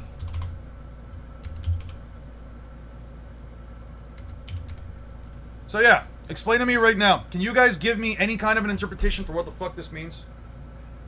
For One Piece. What very shaky lightspeed statement? Why can't we just be objective? What very shaky lightspeed statements for One Piece exist? Can you show me a very shaky lightspeed statement in One Piece?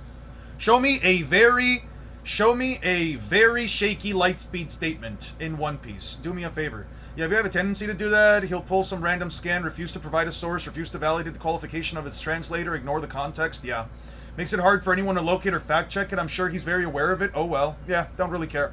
I'm just asking people, what exactly is it talking about when it references a light speed blade? Because I have no fucking clue. What is it referencing? Madara is as strong as Nappa as complete bullshit someone made up claiming Kishimoto said it. He could win an argument. Luffy, light speed unavoidable for Naruto was FTL. Yeah. Everything in Naruto is light speed. Just be using the data book. Yeah. Yeah, if you guys want to give me a different interpretation, you're more than welcome to, by the way. You're more than welcome to do it. Get ready, bro. A lot of Naruto fans are gonna debunk the video when it comes out. I'm gonna say it. Whatever the light speed. Oh, the Gazelle Man stuff. Here. Bazinga, do yourself a favor. Go ahead and do yourself a favor. Here you go. There's a video right here that I have called Yes, One Piece is Faster Than Light. Go ahead and watch that. I cover the Gazelle Man stuff. Just look for the picture. I'm sure since it's one of the few One Piece panels that you've actually read, you can go out of your way to... You can 100% go out of your way to find that in the little preview panel. And yeah, just try to... And the debunk is there. I don't give a shit about that argument. The Gazelle Man argument is absolute dog shit. The fact that you're using it tells me that you don't know jack shit about One Piece scaling. Go ahead and do that. Do yourself that favor. Check out this video. Give me an extra view. Do me that kindness, please. And yeah. Come back whenever you're done with that. And if you're not going to watch it, I don't give a shit. I'm not explaining why. Lightspeed blade is likely hyperbolic as is absolutely unavoidable. The databook statements are full of hyperbole, metaphor, and figurative language. This language is a little vague, but I think it's referencing Minato himself. He is an absolutely unavoidable lightspeed blade in a metaphorical sense. He employs a technique that is that commensurates with that speed, but it could be in a reference to a specific technique or the use of the flying Raijin, but this shouldn't be taken literally anyway regardless. And I agree. Is an outlier of doom. It's not even an outlier. It's not even an outlier. They can't chase after them. It's not even an actual argument because the story literally needs to progress for them to literally fight Kaido later on. Luffy doesn't fight Kaido if he doesn't go and cause a ruckus in the nearby village. What the fuck are we talking about? Motherfuckers will do everything but just read One Piece.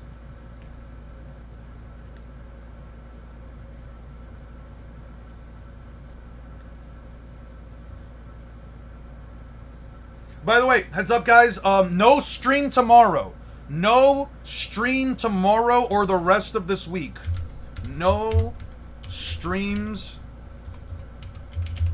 tomorrow. No streams until next week. I'm just gonna write no streams until next week. I actually told the truth, man. I'm telling you the truth. It's right there. You can go ahead and watch the video. I explained it. I'm not repeating myself for you, man. I've gone over this debunk too many times. If you genuinely don't care, if you're genuinely too afraid, if you're being too much of a Naruto fan that cannot accept the cannot accept the fact that One Piece verse is far faster, far stronger, far cuter, far more handsome, far more intelligent, gets more bitches, gets more manlets, gets more everything, like gets more money, has more popularity. Like if you can't accept any of that, then don't go ahead and watch the watch the video. But I'm telling you straight up, it says it right here. You know what? I'll even do you the kindness. I'll bring it up right here. Protagonist can do this. Right here. You know what? I'll do you the kindness right now. I'll do you the kindness right now. Here it is. Luffy and Zoro immediately blitz Gazelleman. Because if they did, then the story wouldn't move along. Because Gazelleman took Tama, Luffy and Zoro went to Bakura Town, defeated the headliner in Yokozuna, and stole all of the food they were going to eat in order to feed the people of Okobore Town. The ruckus they caused also got them the attention of Law, who would eventually reunite Luffy with his crew, and this would all lead to his first fight against Kaido. This is why context is important when one is power scaling. Without said context, one can make either misinformed or disingenuous claims. But let's just say for a moment that you are not convinced it was a story-related reason as to why they didn't blitz Gazelleman.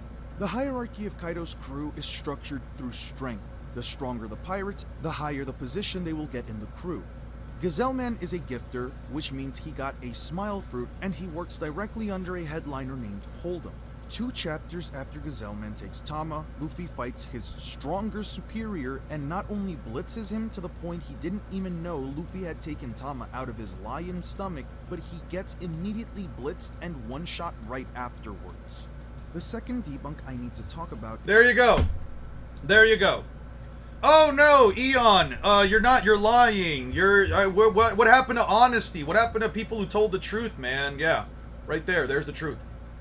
It's not a debunk. It's not even remotely a debunk. The fact that you sit here and tell me that Gazelleman running away and only outspeeding Okiku, especially after he took Tama without anybody else noticing and already getting a massive head start, if you're going to sit here and tell me that they're not lightspeed because of that, because otherwise they literally cannot ever get to Kaido. Kaido doesn't just randomly show up without Gazelleman doing that. Yeah. You can 100,000% choose to believe that. Gotta go real quick. See y'all in a few. Have a good one, Barcos. What is this? Nobody likes losing. And anybody who says they do is probably lying. But if you want... Anyway, what do we talk about? What do we talk about, guys? I'm kind of done with conversations. I'm kind of done with topics. What do we have here? What did this end up becoming? What exactly does the statement mean?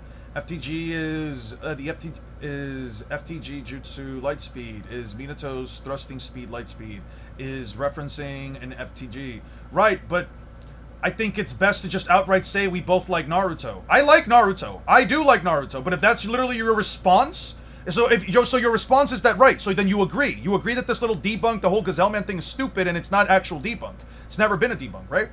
We could talk about Jaxie, sure. We could talk about Foxy's light beams, sure. You want to talk about them? We can. If you guys wanted me to play DK, we also can. We can talk about Foxy's light beams. We can talk about it. I can also bring it up online. Since I'm trying to go with this whole more zen state. If you want to have a discussion, live, we can. I'm down for that. So then okay, what do you mean, no? What do you mean, no? I'm willing to meet you halfway. Agree with me that debunk is stupid and it doesn't add anything to the conversation because it's not an actual debunk. Gazelle Man running at 200 kilometers an hour doesn't even remotely translate to anything within One Piece not being light speed. Because guess what? Characters objectively dodge beams of light. Characters dodge beams that are stated to be light speed. Beams of light, rays of light. So, yeah. A single scene where a guy is running away and it's there to essentially accentuate the idea that the characters, that the story must progress. Let me just ask this. How fast do you think Luffy is before the Foxy fight? At least fast enough to dodge or at least deal with lightning and kick away lightning. Before or after the fight? I'll show you. I will call that travel speed and not combat speed because it's different. Yep, you can call them different things. We didn't finish the Bleach scaling is consistent video yesterday. Oh, we didn't do that. Yeah, I'll put that up after I have this discussion. Sure. Okay, so the previous arc is Skypiea, right? Previous arc is Skypiea. Let's start off with an L. Right here. Let's start off with an L. Okay. So all of these guys are fighting each other, right? All of these guys are fighting each other, and L is like the tippity top of this location, and he can drop lightning bolts on people, right? He drops lightning bolts on people, he drops lightning, he is lightning, and L is the power of lightning. He is quite literally walking, talking lightning.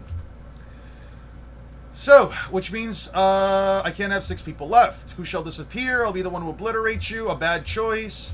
They're all fighting. Enel zaps down the giant snake with L Thor. Then he's laughing. This world, all this shit. He attacks him, and Enel zaps him with lightning. Could not dodge it. He zaps he zaps Robin with lightning, and Zoro's able to catch her. Well, no, I don't want to agree, but I'll just call it... No, it's not a 50-50 tie. Absolutely not. It's not a 50-50 tie. I proved why it wasn't true, and I can at the very least say I do like Naruto. There is no 50-50 tie. You have no argument. You made no argument.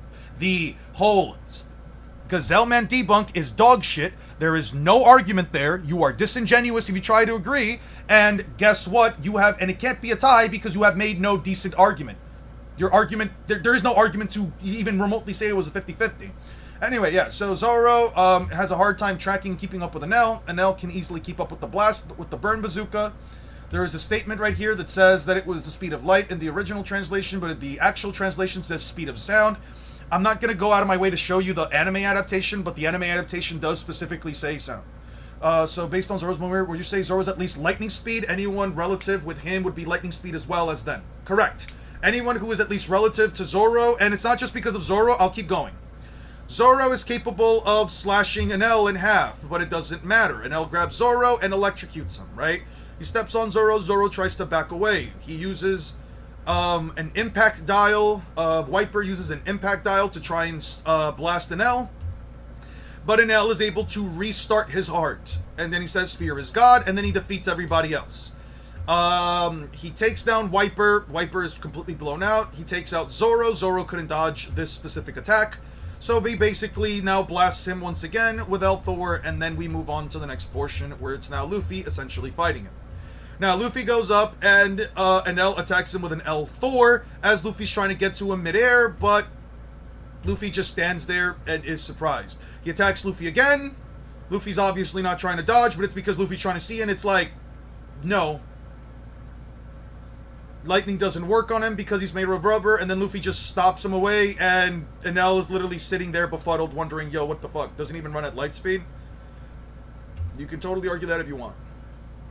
So, this first hit that Luffy lands, I'm not going to say that Luffy's lightning speed because of this hit, or that he can run at lightning speed, only because Enel is, you can see right here, Enel is too flustered. He's like, this doesn't make any sense. First of all, physical attacks have no effect on my body. Come to think of it, he's just a little blue sea monkey. He's trying to convince himself that it won't matter, and Luffy catches him off guard right there. So I will 100% agree on that, right? Okay. So then, Luffy attacks Enel again, but now Enel is using Mantra to dodge him. I want to make something very clear, because Mantra offers a decent enough amp to one's sensory capabilities. Mantra is observation hockey for those that don't know, right? Let's bring that up right now. Mantra is observation hockey. I can't tell you how much stronger Luffy gets throughout this arc. I'm gonna be honest, there's no way for me to tell you how much stronger Luffy gets from arc to arc, at least in specific arcs. Until we get to the Gears point of the series, and until we get to the, not just the Gears portion, but until at Water 7 and NES Lobby, it is extremely difficult for me to properly quantify how much faster Luffy gets from arc to arc. Basically, almost everything from the pre-time skip prior to, everything from the pre-time skip from the moment they enter the Grand Line up until about Skypiea, I can't quantify them. There's nothing I can use. There's a statement of some ducks being the Hypersonic Duck Squadron, but you could just take that as a title. I'm not going to sit here and say that it is an objective name that I must use and that they do run at hypersonic speeds. I'm not going to argue that in the slightest bit. Don't worry about that. But at the same time, I can't generally argue how fast any of these characters are prior to this. But I do want to bring an argument with a character like Kumadori, or whatever the fuck his name was. Oh, Satori, not Kumadori, Satori, who is capable of, if you argue that Luffy hasn't gotten any stronger in this arc, which means Luffy should already be fast enough to fight an L, Kumadori is able to keep up with Luffy's lightning fast punches, quote unquote. He is capable of keeping up with Luffy, Sanji, and even Usopp all back to back thanks to Mantra. It is because of Mantra that he is constantly capable of dodging, evading, and keeping up with their attacks. So Enel dodging Luffy in this case doesn't necessarily mean that Luffy is much slower than Enel. If anything, it means that Enel is simply using precognition to try and dodge Luffy throughout these portions of the fight. And yes, he does tag Luffy throughout this point, but let me be clear about something that happens later on. Yes, I know. Right now it doesn't seem like, oh, Luffy is lightning fast. If anything, Enel's lightning fast abilities are clearly capable of completely outspeeding Luffy. You can see right here that Luffy not only effectively dodges his stabbing attempt, but he climbs all the way up there, and then Enel disappears, and as Luffy's about to name an attack and is jumping off, Luffy not only perceives Enel traveling up the golden face, he perceives Enel traveling up the golden face, and in midair is able to catch the attack, thus showing that Luffy at least has some level of relativity to Enel's combat speed, especially since Enel is, in this case, a form of lightning, right? So Luffy clearly has, to some extent, lightning fast reaction time as well. But we know it actually should be faster, and I'll explain why it should be faster in a little bit. Luffy also, while grabbing onto this attack, is capable of stretching his arm severely up into the sky and then slams him down with a battle axe, which Enel wasn't capable of dodging, even though he should have Mantra and he should be capable of avoiding. If I walk past someone pissing in the corner and jerk, okay. But then you also have Luffy trying to use a Gatling, which Enel is able to catch. So just to be clear, there is a level of relativity to Luffy and Enel. Luffy can land hits on Enel. It's just that Mantra makes it difficult. And right here, we know that Mantra, he's using Mantra because he says, Veen. And he catches Luffy's punches and says, your hands haven't actually multiplied. I am God, everything bends to my will, I'm creating everything. Then he uses max 200 million volts, he starts up the ship, and then they start moving, and as the ship starts to move, blah, blah, blah, blah, blah. We're moving, we're creating the lightning clouds, and now he's essentially zapping the island from place to place, right? Yeah. So let's keep moving. Enel tries to thrust at Luffy. Dodges, blocks, kicks, youch! Enel has an extremely hot spear, youch! And the spear is hot enough that when it touches wood, it instantly burns the wood. Instantly turns the wood into charcoal, right? So that's how hot the spear is for context. Luffy goes completely brain dead. He uses Gum Gum Space Out. Luffy goes doing, doing, duh. Anyway, Luffy shuts off any kind of intention. He says, I got something about that thing that predicts my move, Gum Gum Space Out, and then, yeah. This is also shows Luffy's adaptability mid-combat, even though some people would say he looks stupid, but I don't give a shit. Literally effective against Enel. Now Enel can't land a single strike against Luffy. He just uses his instincts to avoid the attacks. What's your favorite Akatsuki duo? Good question. Pain and Conan. Conan because she's hot, and Pain because I think he's really fucking cool. And you could also argue Pain is very hot. But I don't know. I don't like Konan much as a character. I don't really much care for her, but I do like Pain as my favorite Akatsuki. He's literally my favorite Akatsuki. If Luffy was a perfect insulator, by the way, as the absolute immunity argument dictates, Luffy would be equally immune to the heat transfer. I don't think Oda thought of that. I don't really... it's fine. Whatever. Anyway. So I'm not thinking... Since I'm not thinking, I also can't attack. Since he's not thinking anything, Enel can't read his mind. Since I'm not thinking, I also can't attack. Are you stupid? I could just catch him and I would have a disadvantage. Gum Gum Octopus. Enough with the goofy ideas. It doesn't seem you, it seems you don't care for the mantra. Understandable, it's one of the powers that makes me invincible. It looks like a good spot. Luffy then jumps over there and does an octopus firework, right? Yeah, going on as a god. It's not even because he's a god. It's just she's the only woman in the Akatsuki and I don't really care for any of them. Kakuzu and Hidan suck in my opinion. Deidara and Sasori kind of suck in my opinion. And I'm not even saying suck in terms of power. I just don't like them. I just can't say, like, I love the characters. There's just nothing about those characters that interests me in the slightest bit. Itachi is completely... I'm gonna be honest with you. Itachi is just completely overrated in my opinion. And Kisame is just fine. I just like Pain the most. It's just Ultra Instinct in a way, sure. And then Luffy sends out a barrage of punches and kicks that Enel quite literally cannot dodge. Like, he can't rely on mantra for it, and even, I mean, I'm gonna be honest with you, Enel just straight up gets tagged. Like, there's nothing here that Enel can do. Luffy is throwing out punches and kicks that are so fast, and not only is it not that his fists are multiplying or his kicks are multiplying, is that he's creating punches and kicks that are so fast that they basically all hit you at the same time, and Enel is still being caught by them. Enel couldn't avoid them through raw reaction time. That's it, flying hits. Attacks bouncing off the wall aren't under Luffy's control. I won't let you get away, Gum Gum. And then and then Enel, right here, wait, cannot dodge this attack, Bazooka. You could argue it's because of Luffy's attack potency or whatever, but Enel quite literally takes a much more powerful attack later on, and it doesn't knock him out, and he basically gets up and goes away. Can't believe, generally think this fraud is top 40. Yeah, maybe. But anyway... Luffy sends Enel flying, so again, has to have some level of relativity to Enel. Enel melts the gold, covers it around Luffy's arm, makes him much slower, much more weighted, and then sends Luffy flying down. So you might think to yourself, alright Eon, but like, a lot of that doesn't really prove to me still that like Luffy has lightning fast reaction time, or lightning fast movement speed, or lightning fast combat speed, or whatever the fuck, right? Let's just say you don't agree, right? Here is Nami, so that's a blue sea weapon, eh? Here is Nami. Literally reacting to a lightning attack after the attack was launched. Nami, Luffy's weaker, slower, less handsome, less talented in certain ways.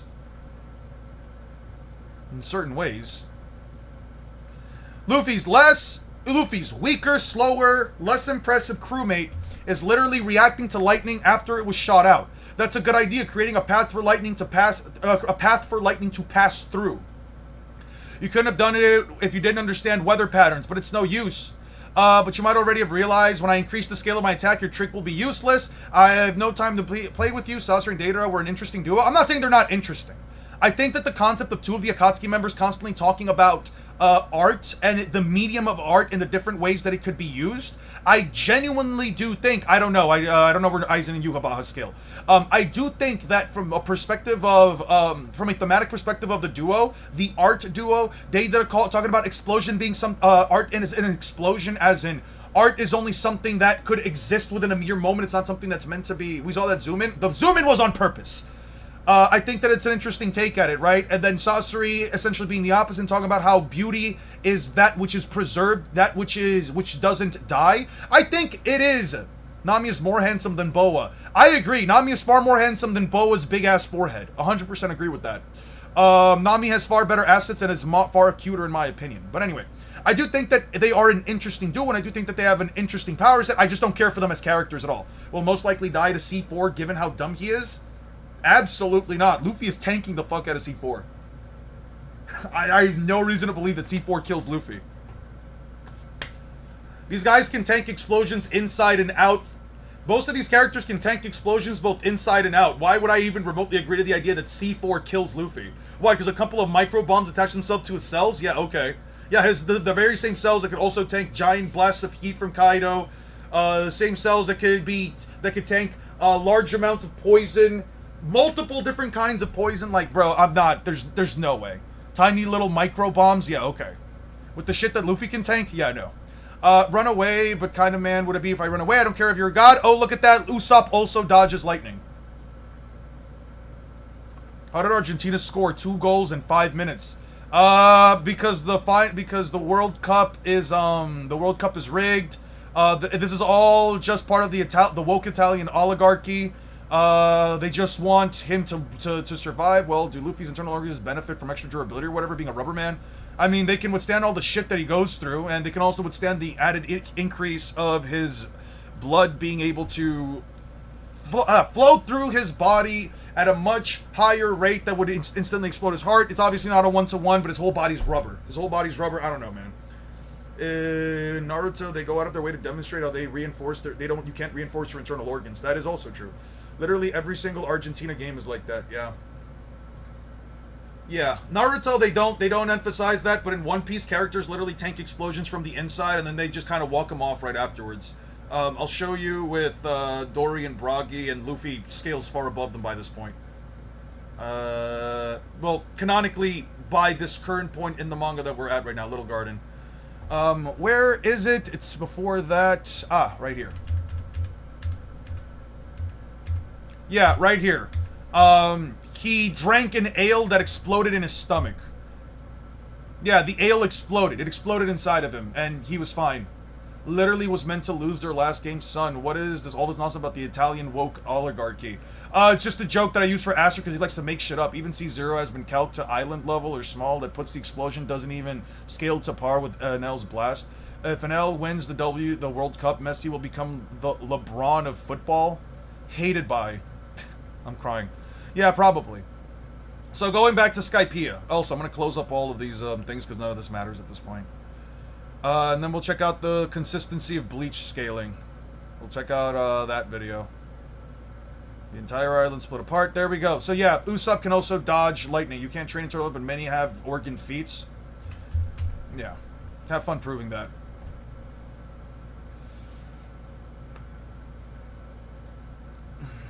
What characters have organ feats? Hinata basically started coughing out blood. Naruto's organ feats would be him essentially just forcing Nine-Tails chakra through the rest of his body again after Neji seals up his chakra points. And destroying the organs clearly doesn't mean that they're literally wiping them out from existence or vaporizing them or whatever. Destroying the organs could also just mean they're damaging the organs to a heavy extent.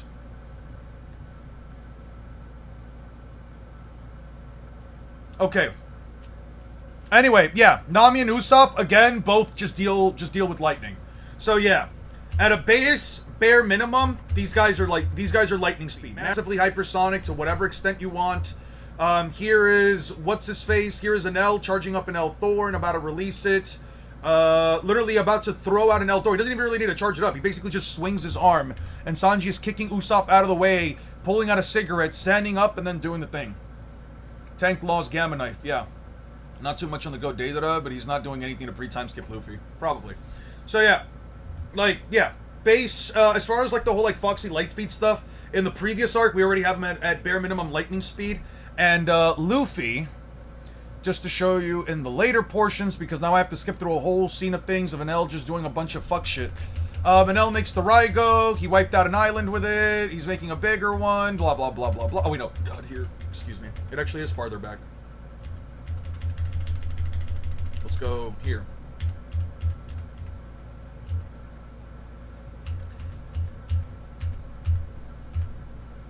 They go together, they go together, they go together. By the way, waivers are crazy because they're literally able to carry around a giant golden ball like that. Yeah, right here, Luffy, literally reacting to a bolt of lightning and just kicking it away.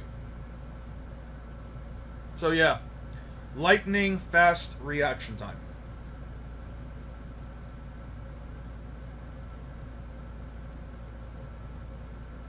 There we go. There we go. Yeah.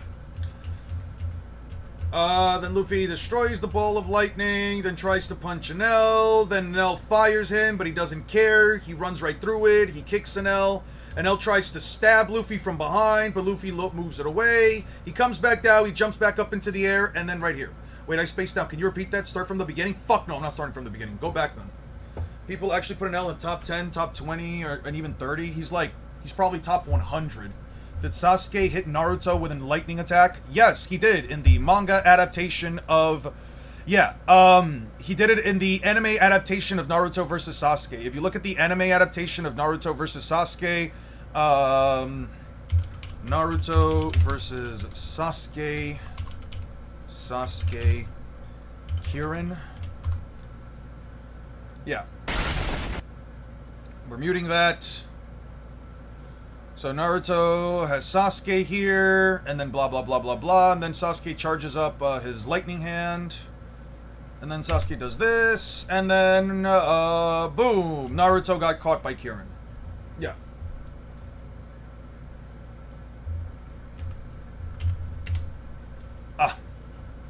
Let's put it at 2 times speed. From a lightning bolt coming down from all the way above, Naruto with 6 paths chakra looking down at Sasuke got hit by this. Even if it's light speed, it's still, even if you think it's a light speed attack, multiverse 800 plus FTL, Naruto can't dodge lightning. Damn. Yeah, like, I'm sorry, I just don't think there's a speed difference. I don't think there's like comparable speeds. Like, if you go by the anime adaptation, Naruto's speeds, this literal attack fucks over Naruto's entire speed scale. You could argue that, well, the Kirin was coming in from far away. It was launching down from the sky. How could Naruto see that attack coming? He's never even seen the attack. Yeah. And here's Luffy literally kicking away a blast of lightning as he's trying to get closer to an L. Like, I don't know, man. I don't know. Like, here's Luffy literally dealing with lightning, pre-time skip, kicking it away, punching a guy. Literally having a guy who is lightning. Literally having a guy who is made out of lightning in giant lightning armor literally say he's fast. I don't know. I'm not gonna sit here and try to, push any kind of narrative out here anymore. I'm just saying Luffy's fist, Luffy's flying golden rifle fist was yo. I'm done, man. It's so frustrating. It's frustrating because you don't like the fact that I can back up everything I say and you can't. You're still here. I'm so surprised you're still here. You're doing it to yourself at this point. You don't have to stay.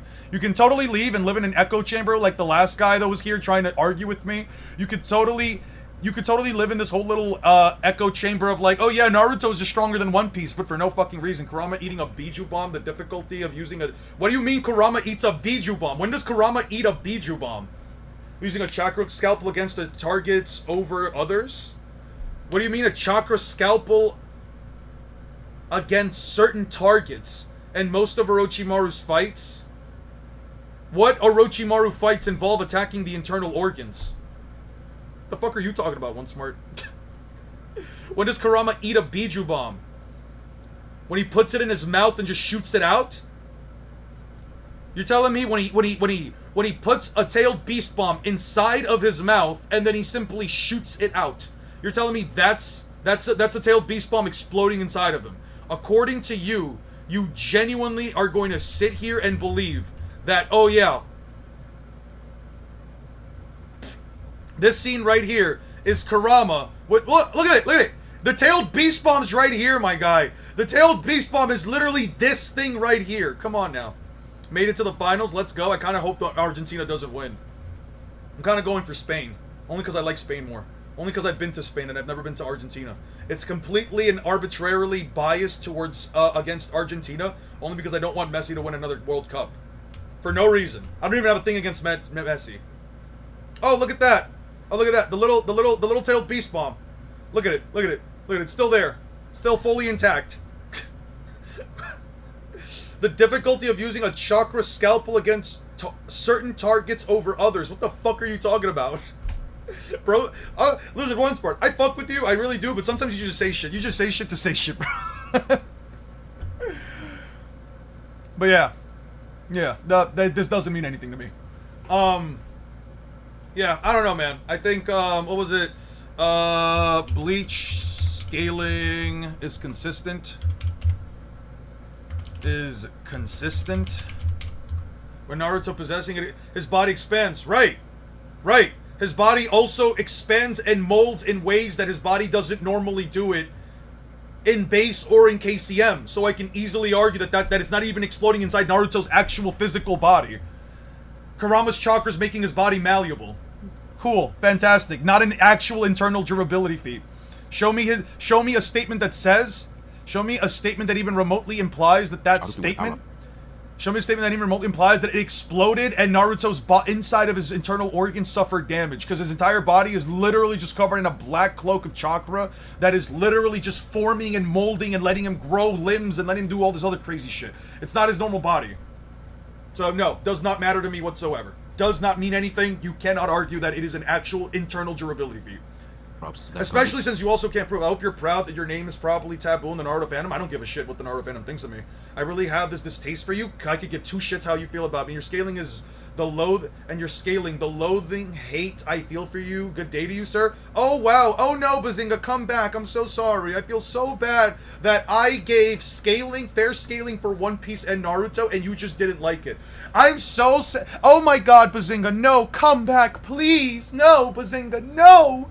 It's so unfair that, oh my god, I'm sorry that, oh geez, oh god. I'm so sorry that I said the funny rubber man beats the fox orphan. Oh no, this guy says that Luffy beats Naruto. I must have so much distaste and hatred for him. Jesus Christ. You are fucking sad, dude. You are genuinely fucking sad. I'm sorry. You are genuinely fucking sad. I find people like you, people that do this kind of shit, where like, I hope you're proud of yourself, like, oh my god, I hate you, I despise you for having a take about anime. I find people like you immature and genuinely just pathetic. Like, if I had to genuinely use an actual, like, personal attack, I would say I find people like you pathetic. Like, I'm sorry. It's not that deep, my guy. You don't have to say you loathe somebody because they can prove that One Piece characters are far faster and stronger than Naruto characters on a physical level. Kabuto cut through Tsunade and Naruto and expressed more difficulty in cutting Naruto when the Kurama chakra is flowing. When did he do that? What do you mean he expressed more difficulty? Are you talking about in the search for Tsunade? Are you talking about then? Cool. Chakra scalpels. Cool. Let's see. Cool. He touched at my muscles. I cut up your biceps, brachii, rectus femoris muscles. You can no longer use your enormous strength. You use the chakra scalpel. Why didn't you aim for my arteries? It's true that the scalpel can cut vital organs without external injury, but it's impossible to create a chakra scalpel that can reach arteries in the midst of battle. On the other hand, aiming for the throat is no problem. Cough, cough, cough. This is no ordinary ninja. Yeah, fantastic. So show me where exactly it shows that Tsunade has internal durability. So show me where exactly it shows that Tsunade here has internal durability. Oh no, she got back up. It's your nerves.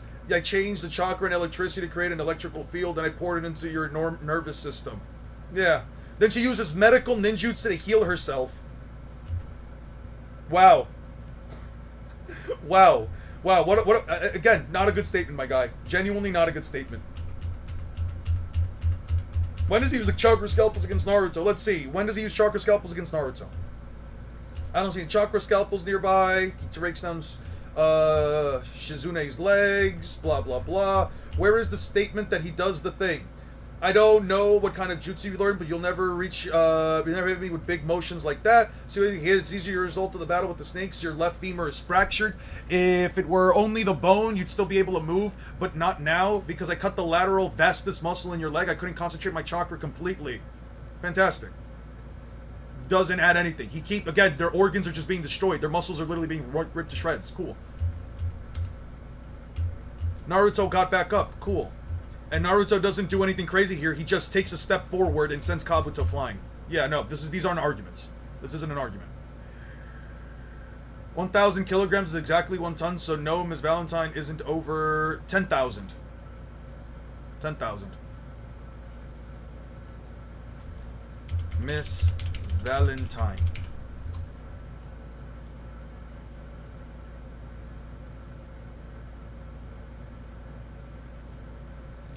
10,000 kilo press.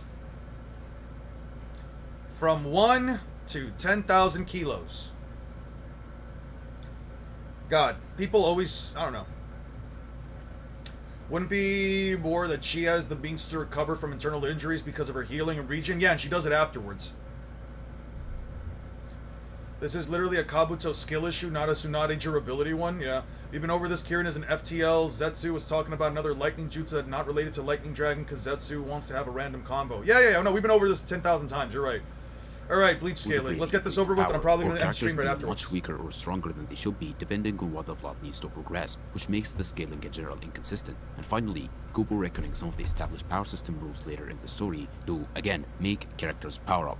And in my opinion, people believe in these statements because they believe in several other fallacies that they assume are correct because of the way they interpreted the show. But the credibility for these statements come from repetition by those who were recited without understanding Bleach and some actual inconsistencies in the anime adaptation for the most part, rather than facts and logic.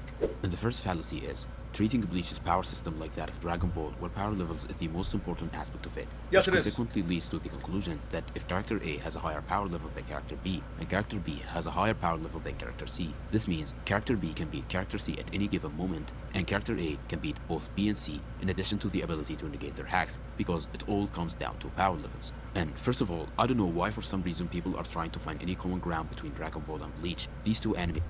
I mean, they're different anime, but doesn't it follow the same concept? Ms. Valentine could give Naruto some trouble. What annoys with these Naruto fans who bother us here is that they say underpowering their verse as some very great grandiose insult. Naruto is more than power hyping, but that's all they focus on because they don't care. Because here's the problem.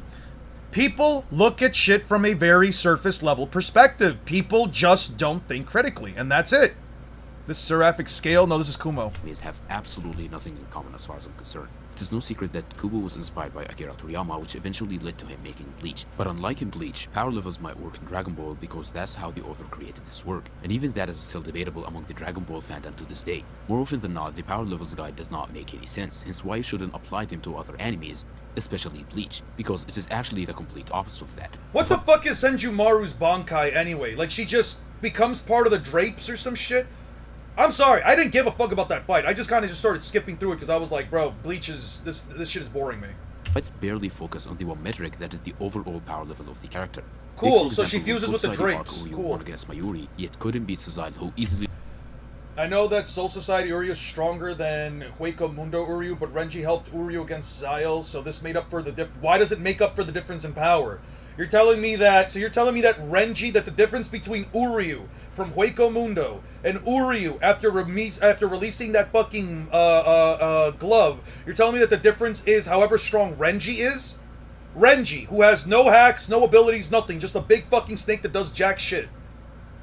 Her Bankai traps you in tapestries? Tapestries. Cool. That's...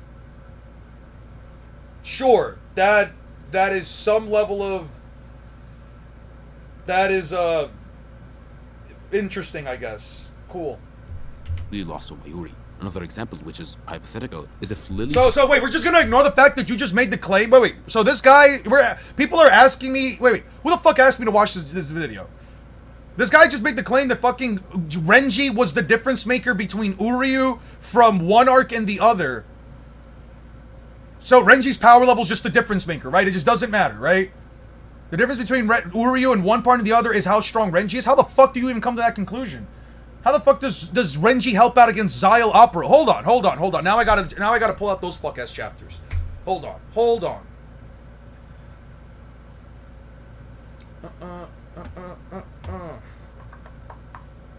Hueco Mundo. Pre-Hueco Mundo. Soul Society. Oh god, that's right. Agents of Shinigami. Alright, wait, hold on. 1. Agents of Shinigami. 2.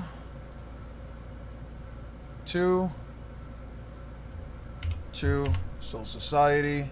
3. It's pre-Hueco Mundo. 3 is pre-Hueco Mundo. 4 is Hueco Mundo. 5 is fake Karakura Town. 5. I'll put past Captain's Arc. 3. 316. 5.5. I'll put this as 5.5. 5.5. Past Captain's Arc. Full bring. Full bring is 6. Oh, shit.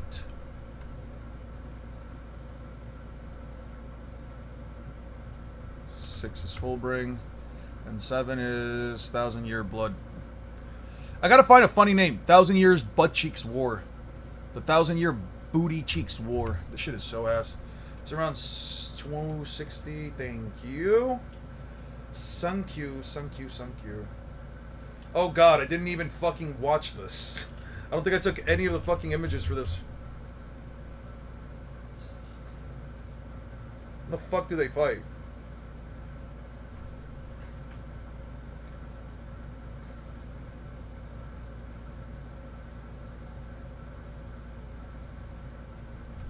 Alright, let's check this out real quick, right? Alright, I'm not stupid. Oh wait, no, we have to go even further back. 1,000 Year Mess War, because nothing makes sense. Grimjow top 1 in the verse, by the way. I'm sure somebody can make that argument. I'm sure somebody out there is gonna make that argument or some shit. I don't know. Open a new tab. There's no way, dude. Wait, hold on. Oh, I guess I just skipped a metric fuck ton of it then. Well, to be fair, they're missing some chapters in between. To be fair, like, nothing really happened here, though. Against Spain, now I can support a respectable nation? That's funny. I'm kind of mad England lost, but it's okay. Whatever. I'll just look through the panels that I've already got. I don't care.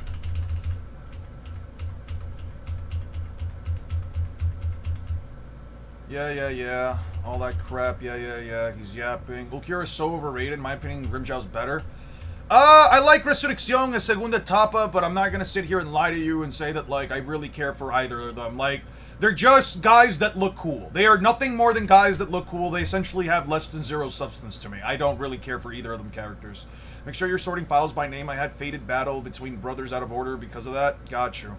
Toshiro is the potential man, so let's leave Megumi alone. Grimjow and Ulquiorra are overrated. The game just ended, and I gotta say, England was playing actual terror ball. What does that mean? What does that mean, Memento? By the way, how you been, man? How you been, Memento? It's been a minute. Wait, no, you were here yesterday. Okay, so sorry to have kept you waiting. Yeah. So no. So yeah, then he does the thing. He spits out Uryu. Then he makes the thing. Like, how the fuck does Renji make up the difference in power here?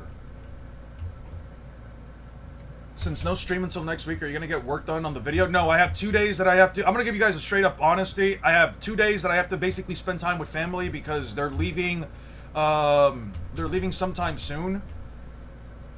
They're leaving, like, I think Monday or Tuesday. My family's leaving, so I have to spend a little bit more time with them before they leave because I have to take... One of my great aunts came to the country, so I have to now get up and go take her there. That's not an issue for me. I enjoy walking around with her, so... I have to take her around, show her around town, and then I have to, because there's like a new place that like opened up, and then I have to probably spend Friday doing something. I forgot what the fuck it was. It was something else that has to do with my family, and Saturday I have a barbecue that I'm going with my friends. I can also pop in here and there for exams, so sadly I miss your streams. Terror, and the Terror Ball here is very defensive football, not interesting and attacking, and overall playing very ugly football. Ah!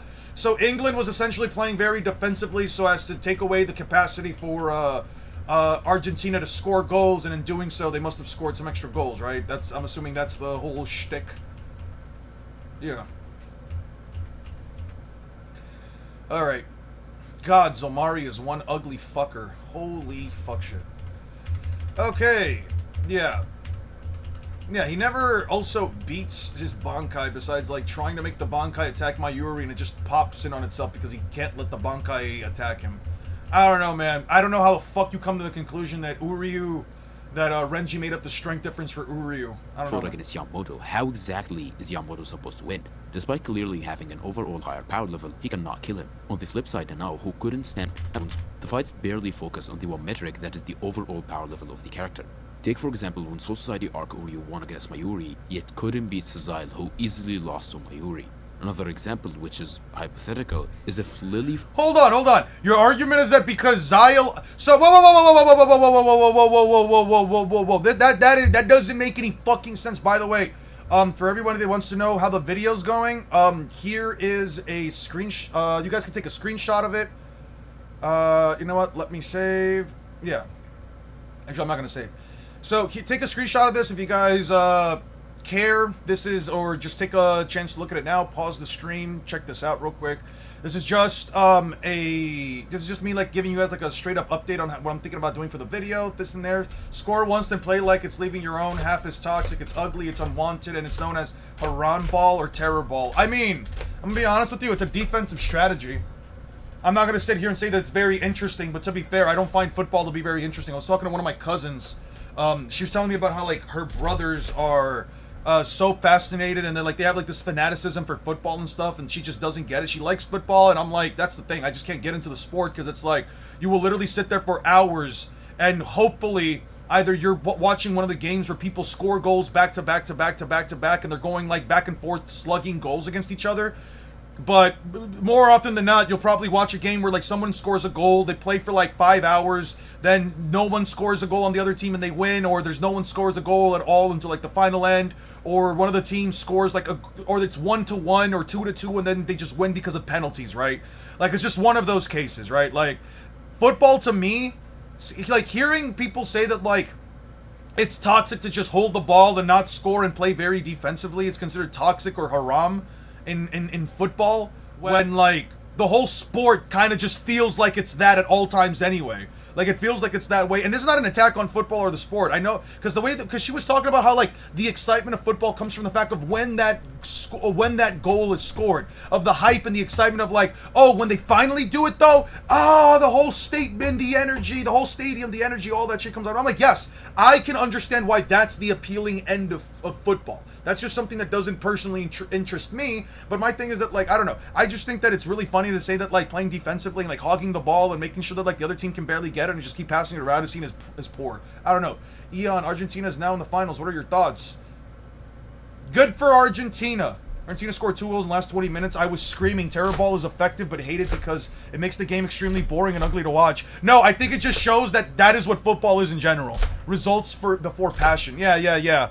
That's the thing, but that's the thing. It's like, who gives a shit about passion when I can just win by not letting you score a goal? That's my thing. It's like, I view that as just a strategy. Like, a strategy that's a shitty strategy, but it's a strategy that, like, at the end of the day, it's all about who scores the most goals. At the end of the day, it's not about passion. It's not about which team is more effective or which team is more interesting when they scored their goals. It's about who scored the most goals at the end. I don't know. I literally jumped out of my bed after the last goal. Well, I'm happy for those of you that are excited for Argentina winning. I'm sad for you.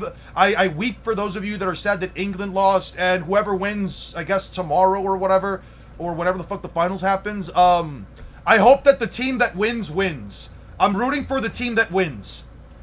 Yeah, this guy doesn't know what the fuck he's talking about. So, not you guys. This guy that I'm watching. So, this guy is talking about the whole, like, character A beats character B beats character C, right? This guy literally just said character A is greater than character A beats character B beats character B. So if B beats C, then A beats B, right? This is what he was talking about. Sorry, A beats C. This is what the guy was talking about before, but one thing I feel like he failed to consider during the context of what he's bringing up is that the context behind the Mayuri the Kurotsuchi fights between Uryu and Xayolopro are completely different. Uryu overpowered Mayuri Kurotsuchi. Mayuri Kurotsuchi beat Xayolopro because he took a drug that essentially made him believe, essentially slowed down or increased all of his senses to the point that he literally couldn't act or move or anything because his brain was processing things at such a higher, fast rate that nothing else could keep up. Would you watch the finals? Maybe if my family invites me to do it. I don't personally care, though. Football does not interest me at all. Passion just won. Haram Ball is scoring once and never again. These drawn-out 1-0 games are annoying as hell. My club played PSG and went 6-5. That's real football. That's positive ball. Well, good for you guys. I'm happy that you guys are having games that are high in score. I usually find it very interesting when football games last anything longer than... Okay. If you guys can have a game of football where it has a metric fuck ton of, you know, points, then sure. In comparison to what football usually lands, then sure. I'm happy for you guys. Does Zeus have a physical form for her to interact with? Like, can he physically be harmed? Sukuna can touch Zeus from One Piece. Zeus is a homie created for the base of Big Mom's soul.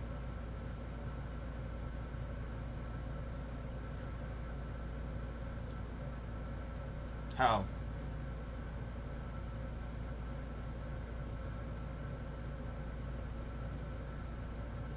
"40 IQ motherfucker who thinks a tailed beast bomb is country level has another shit take. What a surprise. It's true. If you punch a cloud hard enough, you can. Nothing. I'm not low IQ enough to think about something like that." Yeah. You don't have to... Oh, wait, what was the last match? Okay, whatever. Let's keep For going. against Yamamoto, how exactly is Yamamoto supposed to win? Despite clearly having an overall higher power, how exactly is Yamamoto, which is hypothetical, is if Lily fought against Yamamoto, how exactly is Yamamoto supposed to win?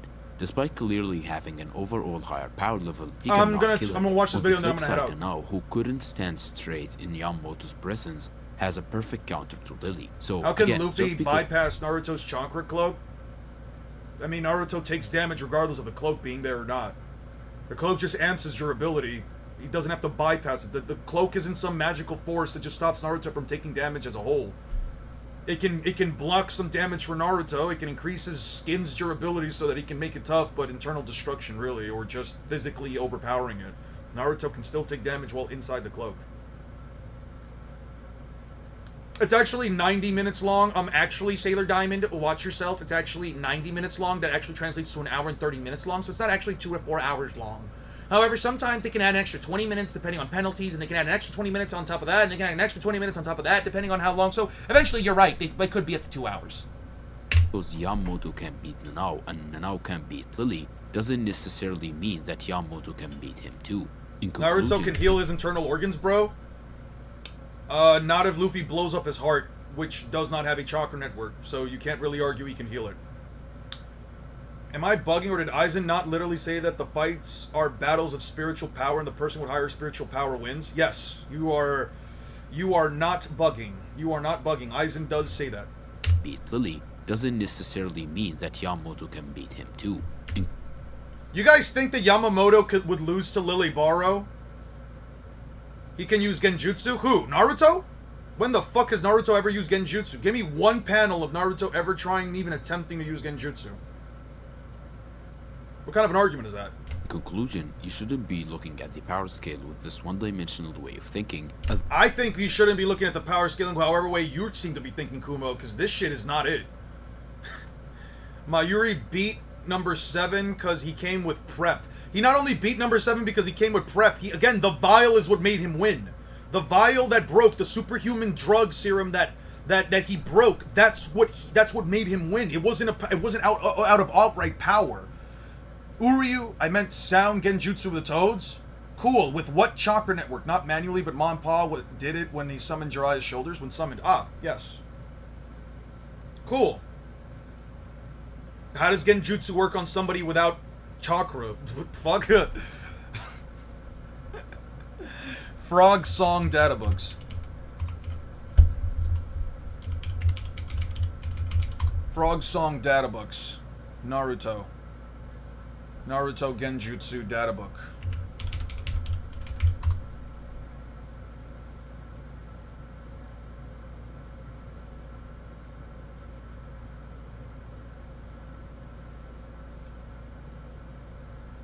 Am I that good if I'm able to argue that low-tier Boruto characters scale to Ada's omnipotence, which was felt from another pocket dimension from land? I have no fucking clue what you're talking about. I don't know, what do you mean by they would scale to it? How exactly does a line of logic apply that they scale to it?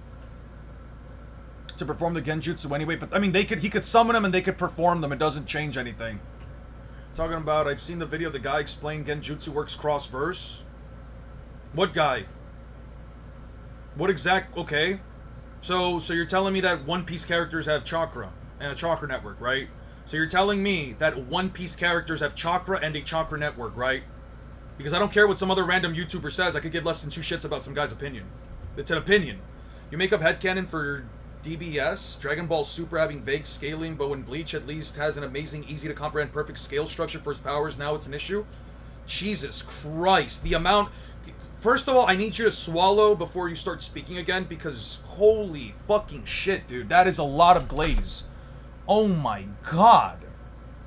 Bleach has an amazing, easy to comprehend, perfect scale structure for its power. Now it's an issue? Yes, no, Bleach is completely dogshit power scaling. What are you talking about? It's unquantifiable as fuck. It all depends on who has the stronger power system. Literally, who has either the better hacks or the higher fucking, Reiatsu. And, it's not perfect in the slightest bit. If you want me to show you why it's not perfect, I could just bring up 2 fucking panels. I can bring up literally 2 fucking panels and show you why it's, objectively speaking, not perfect. The fuck are we talking about? What are we even arguing here? Oh, I gotta delete this one to clone.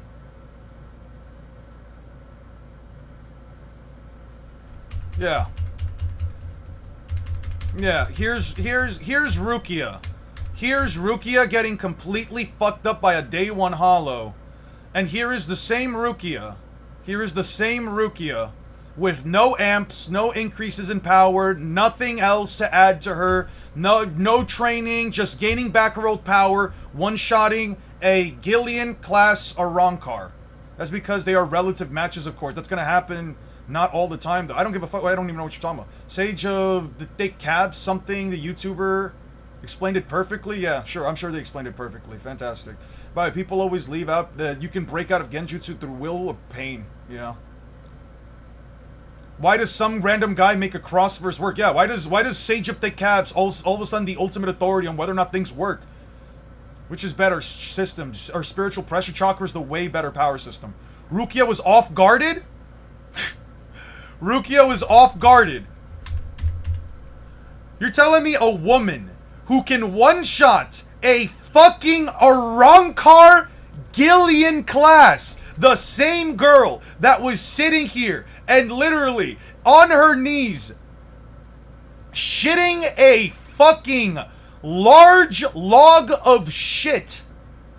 You're telling me she, of all people, is going to sit here and just one-shot a fucking Gillian-class Arankar. That's a Menos Grande. A giant hollow formed from hundreds and hundreds of hollows, ordinary hollows, but until now I've only seen illustrations of it in textbooks. That's a Menos Grande. Impossible. When that thing appears, the Royal Special Task Force has to deal with it. It's way beyond the abilities of one Soul Reaper. She says that. Loses to this guy. Loses to this guy. And yet, oh, just walks away and one-shots a fucking Gillian-class Arankar. What the fuck do you... I don't even give a shit if she's off-guarded. She shouldn't have been hit in the first place. Fuck the off-guard. She shouldn't have been hit in the first place. What the fuck are we talking about? I do think Genjutsu can work crossfire, so I agree with Sage's conclusion. And also, you really shouldn't be referencing the video considering the apologetics in use. Fair enough. Fair enough. Congratulations. Slashes the thing's arm. Yeah, cool. Cool. She decided to look away. That's her fucking fault. I don't care. You're telling me that her getting slammed away is all of a sudden too much? Even if she got slammed away, cool. What was stopping her from just slashing this thing's head open? Kubo writing's not like other... Yeah, no, it's authors. I keep telling people this. Yeah, no, it's dog shit. Kubo's writing is dog shit. It is garbage. Kubo cannot write a consistent story. It is garbaggio. It is dog shit. There's a retcon in the series explaining that the Hogyoku is weak. Oh, so now the Hogyoku is weakening her. Even though she didn't have a fucking Kompaku to be put in until the next fucking chapter. What the fuck are we talking about?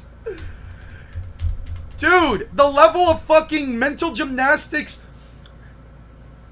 The mental gymnastics you people are going through to try and explain this shit, bro. What the fuck are we talking about? No, this shit is just inconsistent as fuck. She gets no power, she just regains the same powers she had before. So Surprise, you got your powers back. I can't get my powers back because I wasn't a Gi guy of Urahara's. I discarded, lived in the whole Soul Society, which is full of race, so I naturally regained my spiritual energy. There it is. Nothing more, nothing less. She's just the same. Better power system, chakra or Haki. Chakra is more expanded upon, but I would say Haki's overall better. Bang Bleach, I'm just saying whatever I remember. Yeah, no, I got you, but I'm just saying, like, damn, dude. How much can Naruto make it that Genjutsu requires the chakra network? I don't know, man. I don't have to agree with the idea. Rukia in her mentally weakened state because of the strain of Byakuya, she still couldn't slay a single hollow? View Kubo's work very carelessly. Yeah, sure. So the difference between this Rukia, a Rukia that can defeat a Menos Grande Arrancar. The difference between a Rukia who can defeat a Menos Grande Arrancar that she is shitting fucking bricks on is whether a mental lamp? Yeah, okay. You can choose to totally believe that.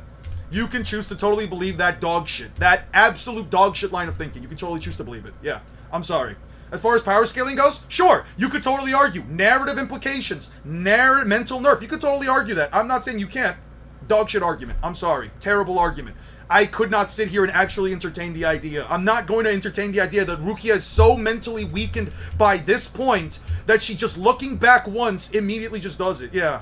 I'm sorry, bro. Just absolutely terrible. Absolutely fucking dog shit. She shouldn't have lost this. She shouldn't have lost this. There is no change in Rukia's power level, yet motherfuckers are... Mind you, we watch one video on Bleach and all of a sudden motherfuckers have to come in here with our old Bleach shit, going about gok, Kubo, you're the greatest fucking manga artist of all time. You write such clear... Like, apparently... I don't know. I'm not going into rant. There are a lot of other factors Jesus Christ. that contribute to how a fight should end, which is actually the more realistic approach to making a 1v1 match. Take for example the game of chess. It follows a rating ladder called the ELO rating, where the more you win, the more ELO points you gain, which is indicative of your playing strength. However, most of the time, a 2700 rated player would beat a 2650 rated player, but still lose to, say, a 2600 rated player that lost to the 2650 rated player. What decides who will... Bro brought up before about not comparing Dragon Ball to Bleach, a series that directly fucking inspired it, but now is comparing Bleach to soccer. Bro, I'm not watching this, dude. I'm not watching this. I'm not watching this. I'm sorry. I can't sit here and watch a guy basically break his own fucking logic and not even explain the logic behind it right afterwards, dude. Are more abused in Bleach than in power systems, which willpower and mental energy are stated parts of the power system. Why are we using real-life chess for fantasy scaling? I don't get it, man. Bro, I'm gonna tone in wanna spam WS in chat. Be right back. Take your time. Do whatever you want. I'm done with that video. I'm not watching it. I'm not gonna sit here and entertain a video where the guy says we can't, this is a single-minded idea that, like, oh, Bleach and Dragon Ball work very similarly where the higher power level usually wins. But then bro's starting to bring up, oh, you shouldn't do this. I don't know why there's idea that, like, just because Bleach has some inspirations from Dragon Ball, that it doesn't follow the same series. Okay, sure, that's fine. I can agree with that. Fine, right? We have to scale and understand a series based on its own merits. Cool, based on its own logic. Cool, that's fine. If you can bring up an argument that it's not all based on how much Reiatsu you have, how powerful your Reiatsu is. Discord link. Why is the Sogoku one unironically the worst? The Sogoku one unironically the worst Bleach argument? Hold on, I'm not done with this yet. All I'm saying is, if you're gonna do that for Bleach, that's completely fine. But then I'm not gonna sit here and have you do some fucking analogy with goddamn chess. I don't give a fuck about chess. This isn't chess, bro. We're talking about Bleach. Talking about Bleach and chess is like talking about, I don't know. It's like talking to a child about fucking... Actually, no, what's a good comparison? Bleach to chess, it's like orange juice and toothpaste. It just doesn't meld, it just doesn't mesh well. That is true, if I remember correctly, it was almost directly stated. Karibo is right, but Rukia wasn't mentally nerfed. She was more concerned about letting down her brother. I think it's chapter 315.5. Okay, I got it. 315. Oh wait, no, I just got the...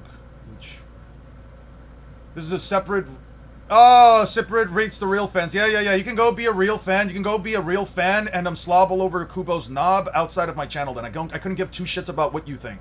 Your opinion means nothing to me. How much you choose to glaze bleach means absolutely nothing to me. You can go ahead and do whatever the fuck you want. I could personally give two fiddly fucks or two tears in a bucket. Your opinion genuinely does not mean a single damn thing to me.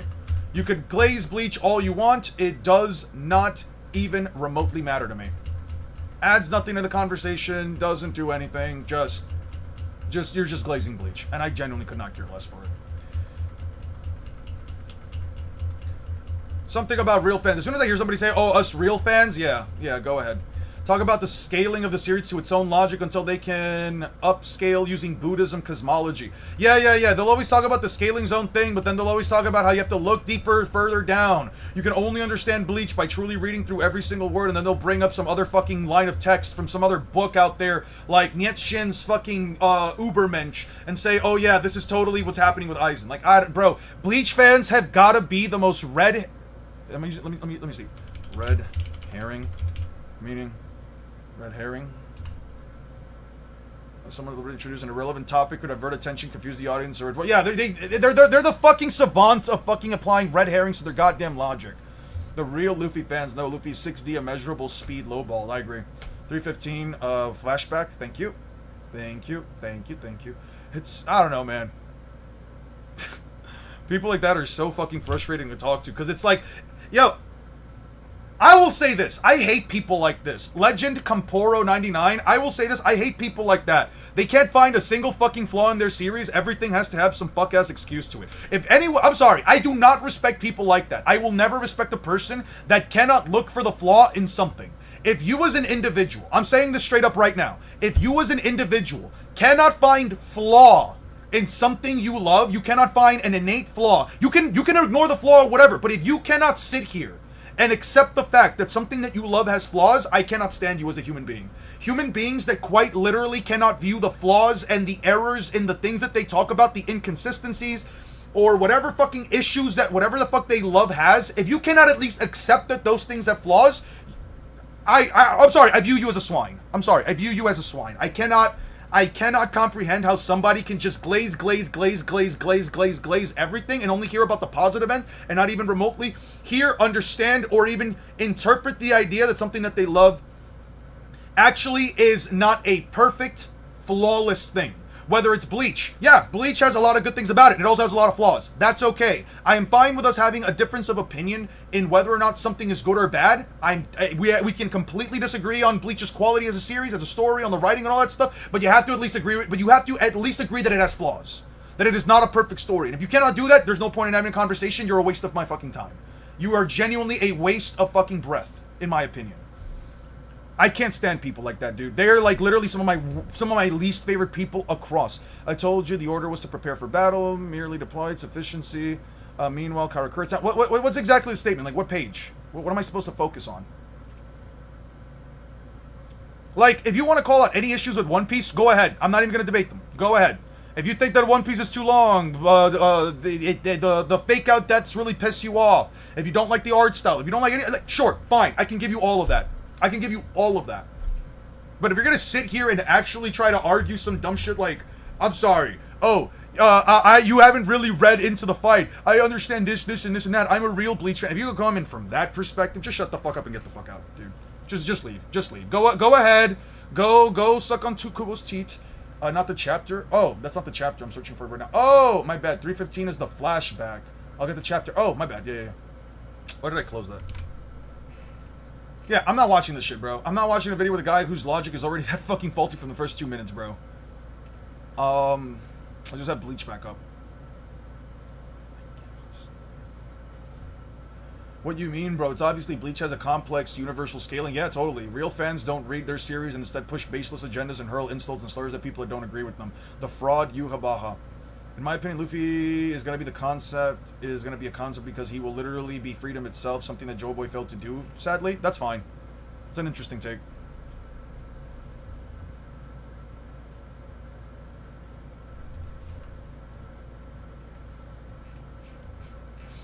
Dude, this guy did nothing. Why is he even here? What does he add to this discussion? What the fuck does that dude add to this discussion, man? I don't know. Makes me remember the guy who didn't agree with the 10 times gear 2 scaling because he didn't accept the 2 times amp for Luffy's hybrid and actually deadass asked why it's not a 1.003 times amp. Oh yeah, W slander. I wouldn't really call him a fraud. He's a bum. I'm funny. Who is that? Who is who? Where were you referencing? Whatever could you mean? Oh, okay, this is just more flashback shit. Oh, the flashback really just is long. I don't know shit about this. Oh, more stuff. More garbage. More garbage. More garbage. Ah, there we go. Let's see, how many of these guys do something before we never see them do anything again? I never see this guy do anything again. I think I see this guy do like one thing, and this guy objectively doesn't do a single goddamn thing. Found it. So then Emu is the concept of domination and dominion. That's kind of kinky. Still remember with the stuff the program had to read 1,000 pages of Bleach being universal. The random with the captains. Oh yeah. Who is that? He's yeah, don't worry about him. He's an irrelevant character that died at some point and nobody gives a shit about him. Nobody could give a shit about him. Yeah, don't worry about him. Reject Buns, Bleach, and embrace Peak Record of Ragnarok. I think Record of Ragnarok's fine. I just didn't care for the animation style. I honestly didn't care for the art style as a whole. Kink is yo. Okay. You said 205, right? 205, page 20, the colored version? Gotcha. It spins. Ready for breakfast, Ichigo? Not bad, you're just going to the world of the living for a month. It's like that time when we were in my aid. I told you, remember, she blocked her memory of it, right? She got a blurry revision. Your post is 1 spirit, 5... Chime shouldn't be too difficult for you. Okay, should be. Besides, Rikata, you might be a little worried about her first solo assignment, so I came to send her off. Thank you, sir. You dropped the formalities. And tell Byakuya, not sir. I thought this might be too trivial to bother Captain Kuchiki. I was thinking about it without telling him. All right. I understand. If that's how you feel, then have it your way. I'll tell Byakuya. Go ahead and go. This says that Renji Abarai, seat of the 11th, has been promoted to assistant of the 6th company. Congratulations, Renji. Thanks, you too. Yeah. I'll be surprised her when she gets back. It's turning to... We believe that the crushing will of 8 is invaluable. Yeah.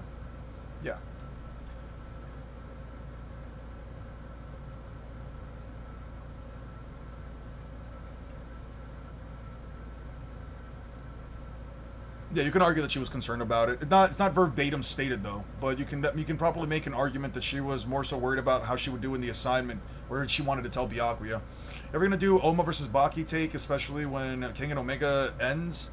There's too much shit for... I have to read Baki and I don't want to read Baki. I'm gonna be honest with you, I have to read Baki for that. There's no way I'm doing Baki. I do not want to read that series. I already watched it. I already watched it in portions. I don't think I watched the most recent portion with Musashi the Samurai, but yeah. Also, for those of you that care, so you weren't into me, the latest chapter came out, the same chapter tells us the town is 10 miles, by the way. Wait. What? Okay, let's go back. Yeah, on One Piece 315, Luffy's taking while Foxy were about to hit him. How is Luffy talking while Foxy's beams are about to hit him? Give me 1 second. Let me go back real quick. History. Go back to, what was it? 205. There we go. And then we switch this to, you said One Piece, what? 316? Give me 1 second. Go back. Long ring long. Wrong ring wrong.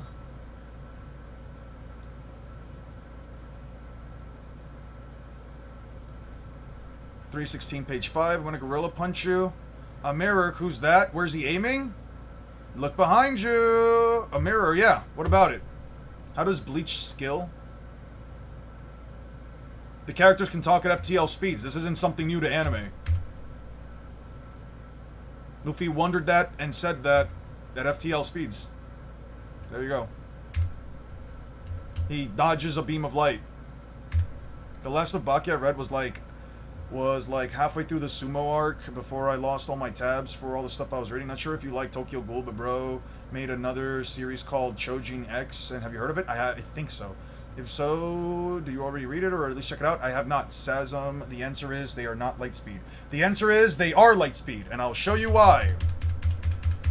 They are light speed, and I have more evidence to provide now, thanks to our little discussion from last time. They are definitely light speed because in this arc right here, when they're fighting the Pacifista, what was it, like 510? Boom, boom, boom. Hits him. No, that was when they were already fighting it. Makes the giant fist. When the fuck are they dodging? Ah, right here.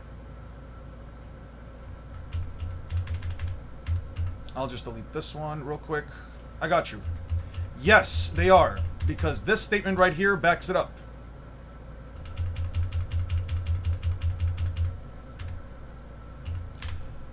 What does he say right here? A beam. This isn't the time to get worked up over it. Coup de vent. And then what does it say right here? It's a beam.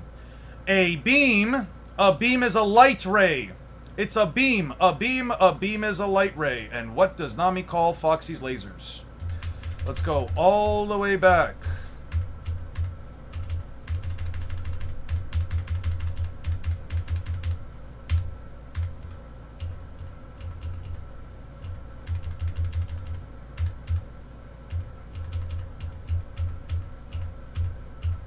Right here. Be careful of his beam. The beam.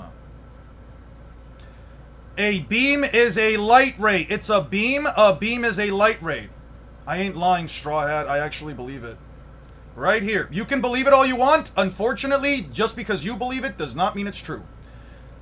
There are far too many statements backing this up. I can bring multiple different character statements, multiple characters calling it a beam, calling it light, calling it all of the above. I have no reason to entertain the idea that it's not. Oh well, that's not a universal true. You can have a particle and energy beams. Cool. Still a beam. Not differentiating them. Nami is not a reliable source. Cool. Then what about the guy who literally has the ability? Then what about the guy who literally calls it a ray of light? What everything this light strikes loses speed. Slowpoke photons slow down anything they touch. As an yet of discovered particle, whatever this light strikes, whether it's a living creature, liquid, or gas, may maintain all of its other properties, but lose its speeds. He calls it the slow beam. Light shot out of his hands. I don't know how much more evidence I could have for this. You don't have to believe it. I don't really give a shit. It's called light, beams of light shot out of his hands. I'm not making a mistake of getting into this again while you're streaming. I know these arguments, and you and I both know how this ends. Discord, maybe? If you want to have the Discord discussion right now, but again, what's the alternative? What do I call it otherwise? I told you, offer me an alternative. I will not change my mind on this, and there is no way I will even remotely entertain the argument that they are not beams of light when there are consistent statements that say beams are rays of light. A beam is a light ray. I believe light travels slow in One Piece. You had no reason to believe that, so it's just a disingenuous belief. You can totally believe that, but it is inherently disingenuous to believe that. Unless you have an objective reason to believe it, I believe it is a disingenuous claim. Your post is one spirit a circle 5 miles in diameter of Karakura town. Yeah. Are we dead still debating Foxy? What is the standard of evidence? At this point, you have to prove it's not light speed. We have nothing to prove to these people. I don't have I really don't have anything to prove on these people. I don't have anything. I have statements. It reflects off of walls. I have everything I need. You don't have to believe it. I'm not forcing anybody to believe it. But what I am going to say is, what I'm going to repeat myself 1,000 times over is, give me an alternative that isn't true. A beam is not necessarily a beam of light. That character is wrong. No, they're not. You're telling me that the character who has seen multiple beams of light by this point, you're telling me that Usopp, who has seen Foxy's beams, Pacifista beams, in general, you're telling me that he's wrong? Okay, I will say you're wrong. Nope, you're wrong. Doesn't matter to me. Does not change a single damn thing about what I'm saying. You cannot sit here and tell me that it is wrong if you cannot back it up with objective evidence. I need evidence. Well, they say light, but I just don't believe it, so get bent. Yeah. What was that? Yeah, yeah. Yeah. This shit is funny, bro. Like, I don't know what else to say. You're more than welcome to disagree with it. You are more than welcome to disagree with it. You are more than welcome. The planet is bigger. Probably vacuum works differently. You can totally choose to believe that. You want to look up the definition of a beam? I don't care about what the definition of a beam is. I've already got the definition of a beam in One Piece. A beam is a light ray. Right there. A beam? It's a beam. A beam is a light ray. You know... Do you know how amazing it would be if a weapon like that actually existed? Hey, what are you doing playing dead? And then they keep shooting beams. Yeah.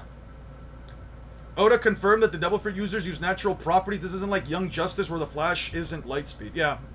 I mean, at this point, it's their burden to prove that it's not. Just saying it's not doesn't mean a single damn thing to me. It doesn't mean anything as far as like a discussion or an argument goes. You have to either prove that it's not or prove that the character's wrong, and I would say have fun believing that to be the case because you cannot give me an objective reason to not believe it.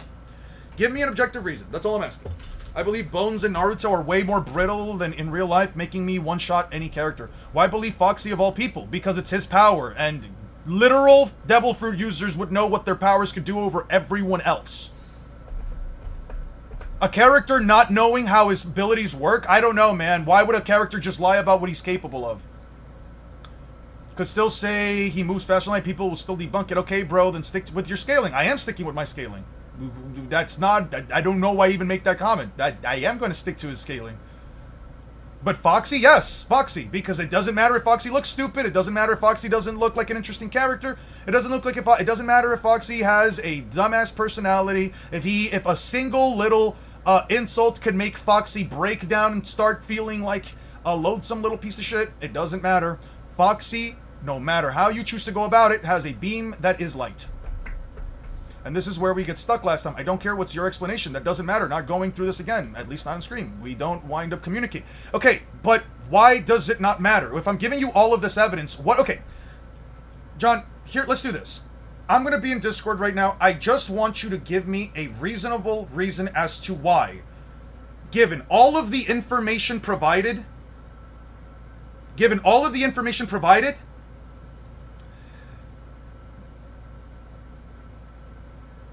Let me put it like this. Given all of the information I have provided, why is all of it all of a sudden under full fucking scrutiny and none of it can be viewed as true? Because essentially, all of your arguments essentially boil down to, and I'm gonna be honest here, all your arguments boil down to, I can't take these statements seriously. None of these statements can be taken seriously. Which, as I've provided with the strength scaling, the durability scaling, all the scaling possible, if it's the same for every other scaling, where the statements are quite literally literal, why is this one instance of the speed scaling not literal? Why is it just some hyperbolic nonsense that doesn't fucking matter? It just doesn't prerequisites. Because again, if it's a matter of you believing it, I could not give two shits. Your belief in whether or not it's light speed doesn't mean anything to me. What I'm talking about is whether or not it is being stated by the characters multiple times and being offered multiple pieces of information and all of it still leads to it being light speed. Why should I ignore all of that scaling if I'm trying to be as objective as possible? I want a genuine, honest answer. I could be wrong, but devil fruits implant the knowledge of the ability after you eat it, and then... Or is that not how it works? You get at least an idea of how to use it. Again, not doing this on stream again, but I'll reach out on Discord later. You can write down an entire reason as to why they're not, but I need an objective reason within the context of the manga. Not your own logic, not some random fucking piece of other evidence from some other series. I need objective logic from One Piece. I need objective logic from One Piece that makes me sit here and consider the idea that Foxy's beams are not light speed. If you want to do it sometime later, you're more than welcome to. We don't have to do it on stream. Even particle/matter beams move very near light speed anyway, so either way, Naruto fans lose. Saitama versus Goku arguments here. Some people just going to say every argument that goes against their belief is invalid. It comes across to me as such. I'm not gonna lie. Don't you think it's hyperbolic? No, I don't think it's hyperbolic at all. I have no reason to believe it's hyperbolic. It's stated to be beams of light multiple times. Absolutely not. No reason. Much superior complex? Nope, because he's just a jobber who thinks he's above everyone. He's no Kizaru or scientist. I don't give a shit what he is. He states they're beams of light. He's the one who knows how his devil fruit ability works. I'm going to believe the guy, especially since later on they say a beam of light is a ray of light. Yeah, and is your favorite fighting style in manga or comics? Mine's the Nico style and Renewal Taekwondo from God of High School. I don't remember Renewal Taekwondo. That's the one that, what's-his-face uses? Jin Mori uses, or Mori Jin. I like Nico's style. I thought Nico's style was very interesting in its utilization of essentially every single form of fighting, barring, I think, mostly grappling, but I think they can do grappling. I'm actually kind of partial to Luffy's fighting style if you're going on a more fictional side.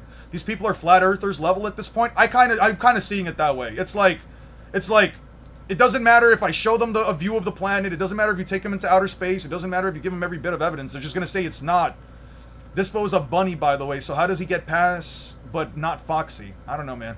You don't understand my position. You're lost. You're the one misrepresenting, not me. So what is the position? Okay, John, in like 3 sentences, can you explain very simply what is your position? I want to fully understand what your position is. I think there might be some disconnect here. I'm trying to understand what your position is. Can you give me what criteria? I want you to write down what criteria an ability needs to have in order to be Lightspeed. Regardless of what the criteria is, I'm still going to call it Lightspeed. You can't stop me, but regardless. How? Because it's inconsistent. Luffy dodges Foxy's beams effortlessly, but in Sabaody and Marineford, he barely dodges the attacks. What are you talking about? He barely dodges the attacks. When does Luffy barely dodge a beam of light in these arcs? What the fuck? Are we just making shit up now? Or are we just lying to ourselves? Are we going to sit here and say that we know more about One Piece than the guy who literally spends every single day reading and watching One Piece? Okay, sure. Because I'm not going to lie, there are moments here and there where, like, some of you guys will catch me on something, and I will admit I'm wrong, but in this case, no. Luffy, clearly. Luffy dodges a beam of light. No issue. Right there. Let's see. Luffy, then, as his crewmates are running away from these beam of lights, Luffy and Sanji and Zoro are dodging beams of light on their way to attack, Kuma. Sorry, the Pacifista. So, no, they're not struggling to dodge them. And Kizaru, if you're going to bring up Kizaru, simple. Kizaru's FTL. Very simple. Kizaru can easily move at FTL speeds. If you're one of those people that believes that Kizaru cannot move faster than the speed that his Devil Fruit initially grants him, go ahead and choose to believe that, but it's you cannot even remotely prove that. No one in light speed because the speed of light is a psyop by the government to keep people from going fast. True! Is this LARP? Are they LARPing now? They're probably LARPing. They're 100% LARPing. I guess I admire your tendency and stubbornness, although it's misguided in this case. Lightspeed is a CIA operative. I agree. Don't you think Vegapunk, as smart as he is, would have had a hold on Foxy's capabilities? Why? He has to find Foxy first. It's an undiscovered particle.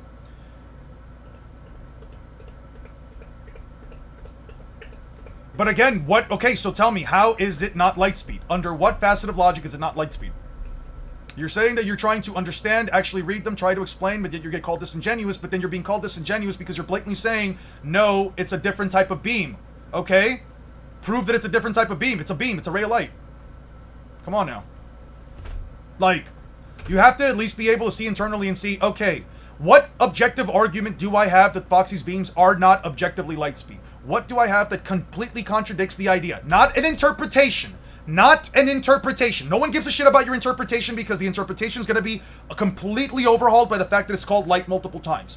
An objective piece of evidence, irrefutable, that says Foxy is not light speed. I need that. Anything else, everything leads me to believe that he is. I need something that objectively proves he's not. That's all I need. I don't need anything else. I don't need some explanation. I don't need to see your logic. I don't give a fuck about your logic. Because logic just boils down to opinions. I don't give a shit about opinions. What I care about is objective evidence that forces me to look at it from a different perspective. The design and the ability doesn't look or reflect like light. Yes, it does. Yes, it does. Just because it shoots out in discs doesn't mean anything because guess what? Guess what? Whitebeard shoots out earthquakes. He literally creates tremors, and he creates tremors in the air. Fun fact, tremors don't spawn cracks in the air, but yet no one's going to disagree that Whitebeard can cause tremors. There's also the fact that flashlight, here's a flashlight. Flashlight light. There's also the fact that flashlights expand outward when you shoot them. Flashlights expand outward. You know, they expand outward. And what do Foxy's beams do? Let's look at it closely. What do Foxy's beams do? They expand. Yeah, what you just said is part of the problem. If you don't realize we're going to have a productive conversation, I'm already not having fun. Let's move on. Okay, that's fine. Then just don't say that they're not light speed. If it's not going to be a productive conversation because you can't sit here and explain to me why they're not light speed, objectively speaking. I don't care about subjectively. I don't care about opinions. I care about objectively speaking why they're not light speed. But we can move on. Fine. We can move on from the point. Somebody said, why not? They don't look like light beams. I don't give a shit if they don't look like light beams. They literally expand forward like a beam of light. As for Luffy versus Naruto, it'll come out whenever it comes out. I'm done. I got 48 pages done. We are 48 pages in. I just finished the first one. And they go in a straight line. Yeah, they go in a straight line. They travel across a straight line. They reflect off of mirrors. Like, what else could I use to say that they're light? I feel like this is just one-sided. Why can't we hear out people who say it isn't light out of sport? Because I don't give a fuck about your opinion. Your opinion, everyone's opinions, whether they agree with me or disagree with me, mean less than jack shit to me. I need objective evidence. I'm not going to entertain an opinion that is I'm not going to entertain an argument that is based entirely on an opinion. They don't matter to me. Because an opinion is nothing but that, just an opinion. It's nothing more than an interpretation. What the character is telling me right here is that it is light. It is light. It is a beam. Light shot out of his hand. It's a slow beam. It is a beam. The slowpoke photons slow down everything that they touch. Whatever this light strikes loses all of its speed. Nami calls it a beam because Foxy called it a beam. And you know what they called later on in Sabaody Archipelago? A beam of light. A beam is a ray of light. That is why I think it is objectively speaking a light speed. That's it. I could say agree to disagree, but no, I'm going to explain every single time because I'm going to explain why I think that it is a beam of light because I'm not given any reason to believe that it's not. I'm not given any reason to believe it's not. It's that simple. You can't give me a reason. I'm not going to entertain an argument. Give a speed for them. Yeah, but it is light, a beam of light, a ray of light, and a beam of light is called a ray of light. What do you want me to tell you? So light is light speed. There you go. Is this in the bingo card? Let's check out. Is this in the bingo card? Let's see. Gallery. Where's the One Piece? Where's the One Piece bingo card? No, this one isn't it. This was the blue one. Is it the white one? Was it the white one? Ah, right here. Foxy's beams aren't light speed. There we go. In the bingo card. I don't know what else to tell you guys. I will say the same thing all over again. Opinions mean jack shit. All I care about is objective evidence, and all the evidence is pointing it to objectively being light. Getting called light to me is weak, but once he said they were photons, it was over. Without an objective speed given, that means nothing. No, it means everything. It means that it is consistently implied. It is consistently implied to be light. I mean, you literally said I don't care. Okay, so then what is the argument? What is the argument? I can go back and scroll all the way up to when you had the whole thing up here, but again, what is the argument? Why are they not light? Why are they not light? Can we agree on one thing? Are Foxy's beams light? Yes or no? Can we at least agree on one thing? Foxy's beams are light. Yes or no?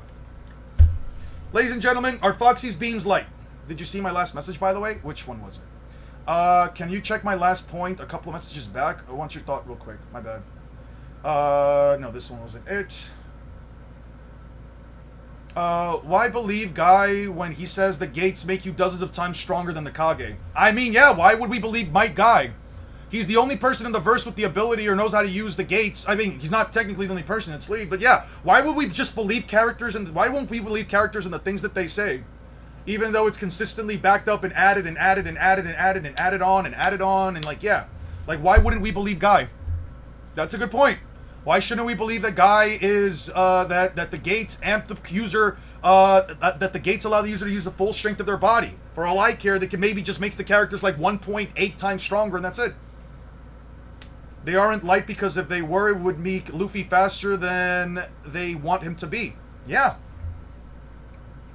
Are the beams light? And is light not light speed? I personally do not find Foxy's beams are demonstrably the speed of light. The hypothesis fails, in my opinion. Okay, so that is your logic.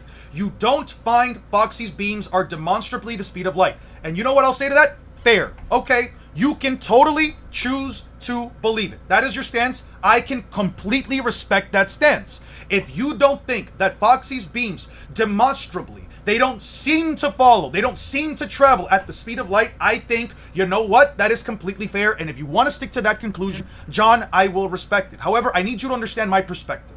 If I am trying to be as objective as I can toward what the series is trying to do, I hope you can understand that given all of the evidence points to them being light beams of light, light speed because they are light, and they are also photons. And there is no piece of evidence besides them not looking like they visually travel at the speed of light, besides that being the only contingent thing. They do not look like they are the speed of light. That doesn't mean anything to me. Visuals can often be misrepresentative of what is actually happening in a scene. Light travels slower. Foxy's mirror panel explained it. Where does it explain it? Give me the page. I want you to show me exactly where in these panels it says that Foxy's mirror beams travel slower. I want you to show me. I'll even pull it up for you. This is the Gorilla Puncher undergoing blah blah blah. Gorilla Puncher, yeah, Gorilla Puncher. Why is it moving like that? Slow beam. Where he's aiming for? Who's that? A mirror? That's right. Slowpoke photons reflect off mirrors. There, I forgot to tell you, the punches can also burn. Be careful. I can even punch out Neptunian sea monsters with it. Racket mirror, here they come. Slowpoke demon coach. You're trapped between the beams and the punches. Oh look, he called them beams. Oh look, he called Foxy beams. I'll just send it on the cord. 316 page 5, yeah. Where does it move? Okay, cool. So, that's an opinion. I respect where you're coming from and your passion and knowledge. I don't agree with your interpretation of the evidence. I mean, there's no other interpretation I can give you. But it's hard to break down in real time on stream. We really got to go point by point. Sure. So you're going to tell me that every single statement given in this specific arc is wrong, but there is nothing wrong with any other arc then? Because I also find that a little hard to believe. How is he talking while it was coming? Simple. He talks at faster than light speeds. Characters can do that. Who gives a shit? Are we saying that now that fictional characters can't also speak at faster than light speeds? Cool. When Naruto says, whoa, it doesn't mean nothing, right? Yeah. No, you can't. They're not even remotely the same, and I don't have to agree with either or both. It's a false dichotomy.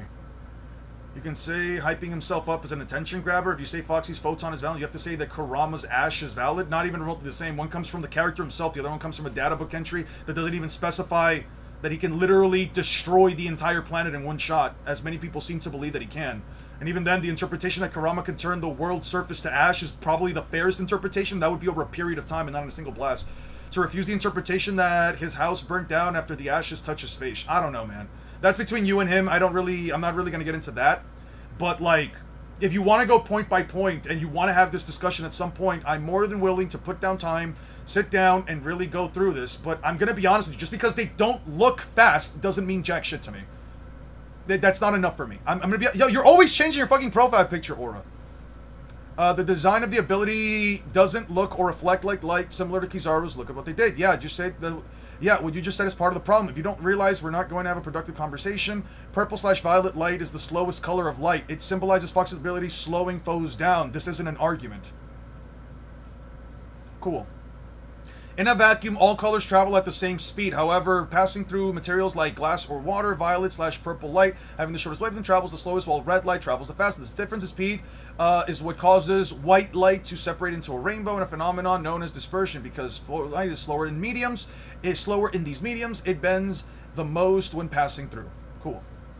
I don't appreciate being mischaracterized. Please don't mischaracterize him anymore. Don't call him a contrarian anymore. Don't attack John the Maven anymore. Please, let's not do that. We're not going to jump on the guy just because he doesn't want to agree. It's completely light. It's the slowest color. Cool. Cool. So how fast is it? You tell me. How fast is Foxy's light then? Wow, he talks, thoughts make sense, but talking. Next time, I'm going to see a doctor and tell him why I'm sick, and I'll just say that I have a different interpretation of my blood work. The slowest light on the spectrum is still light speed, by the way. Cool. Let me look it up. How fast is purple light? How fast is purple light?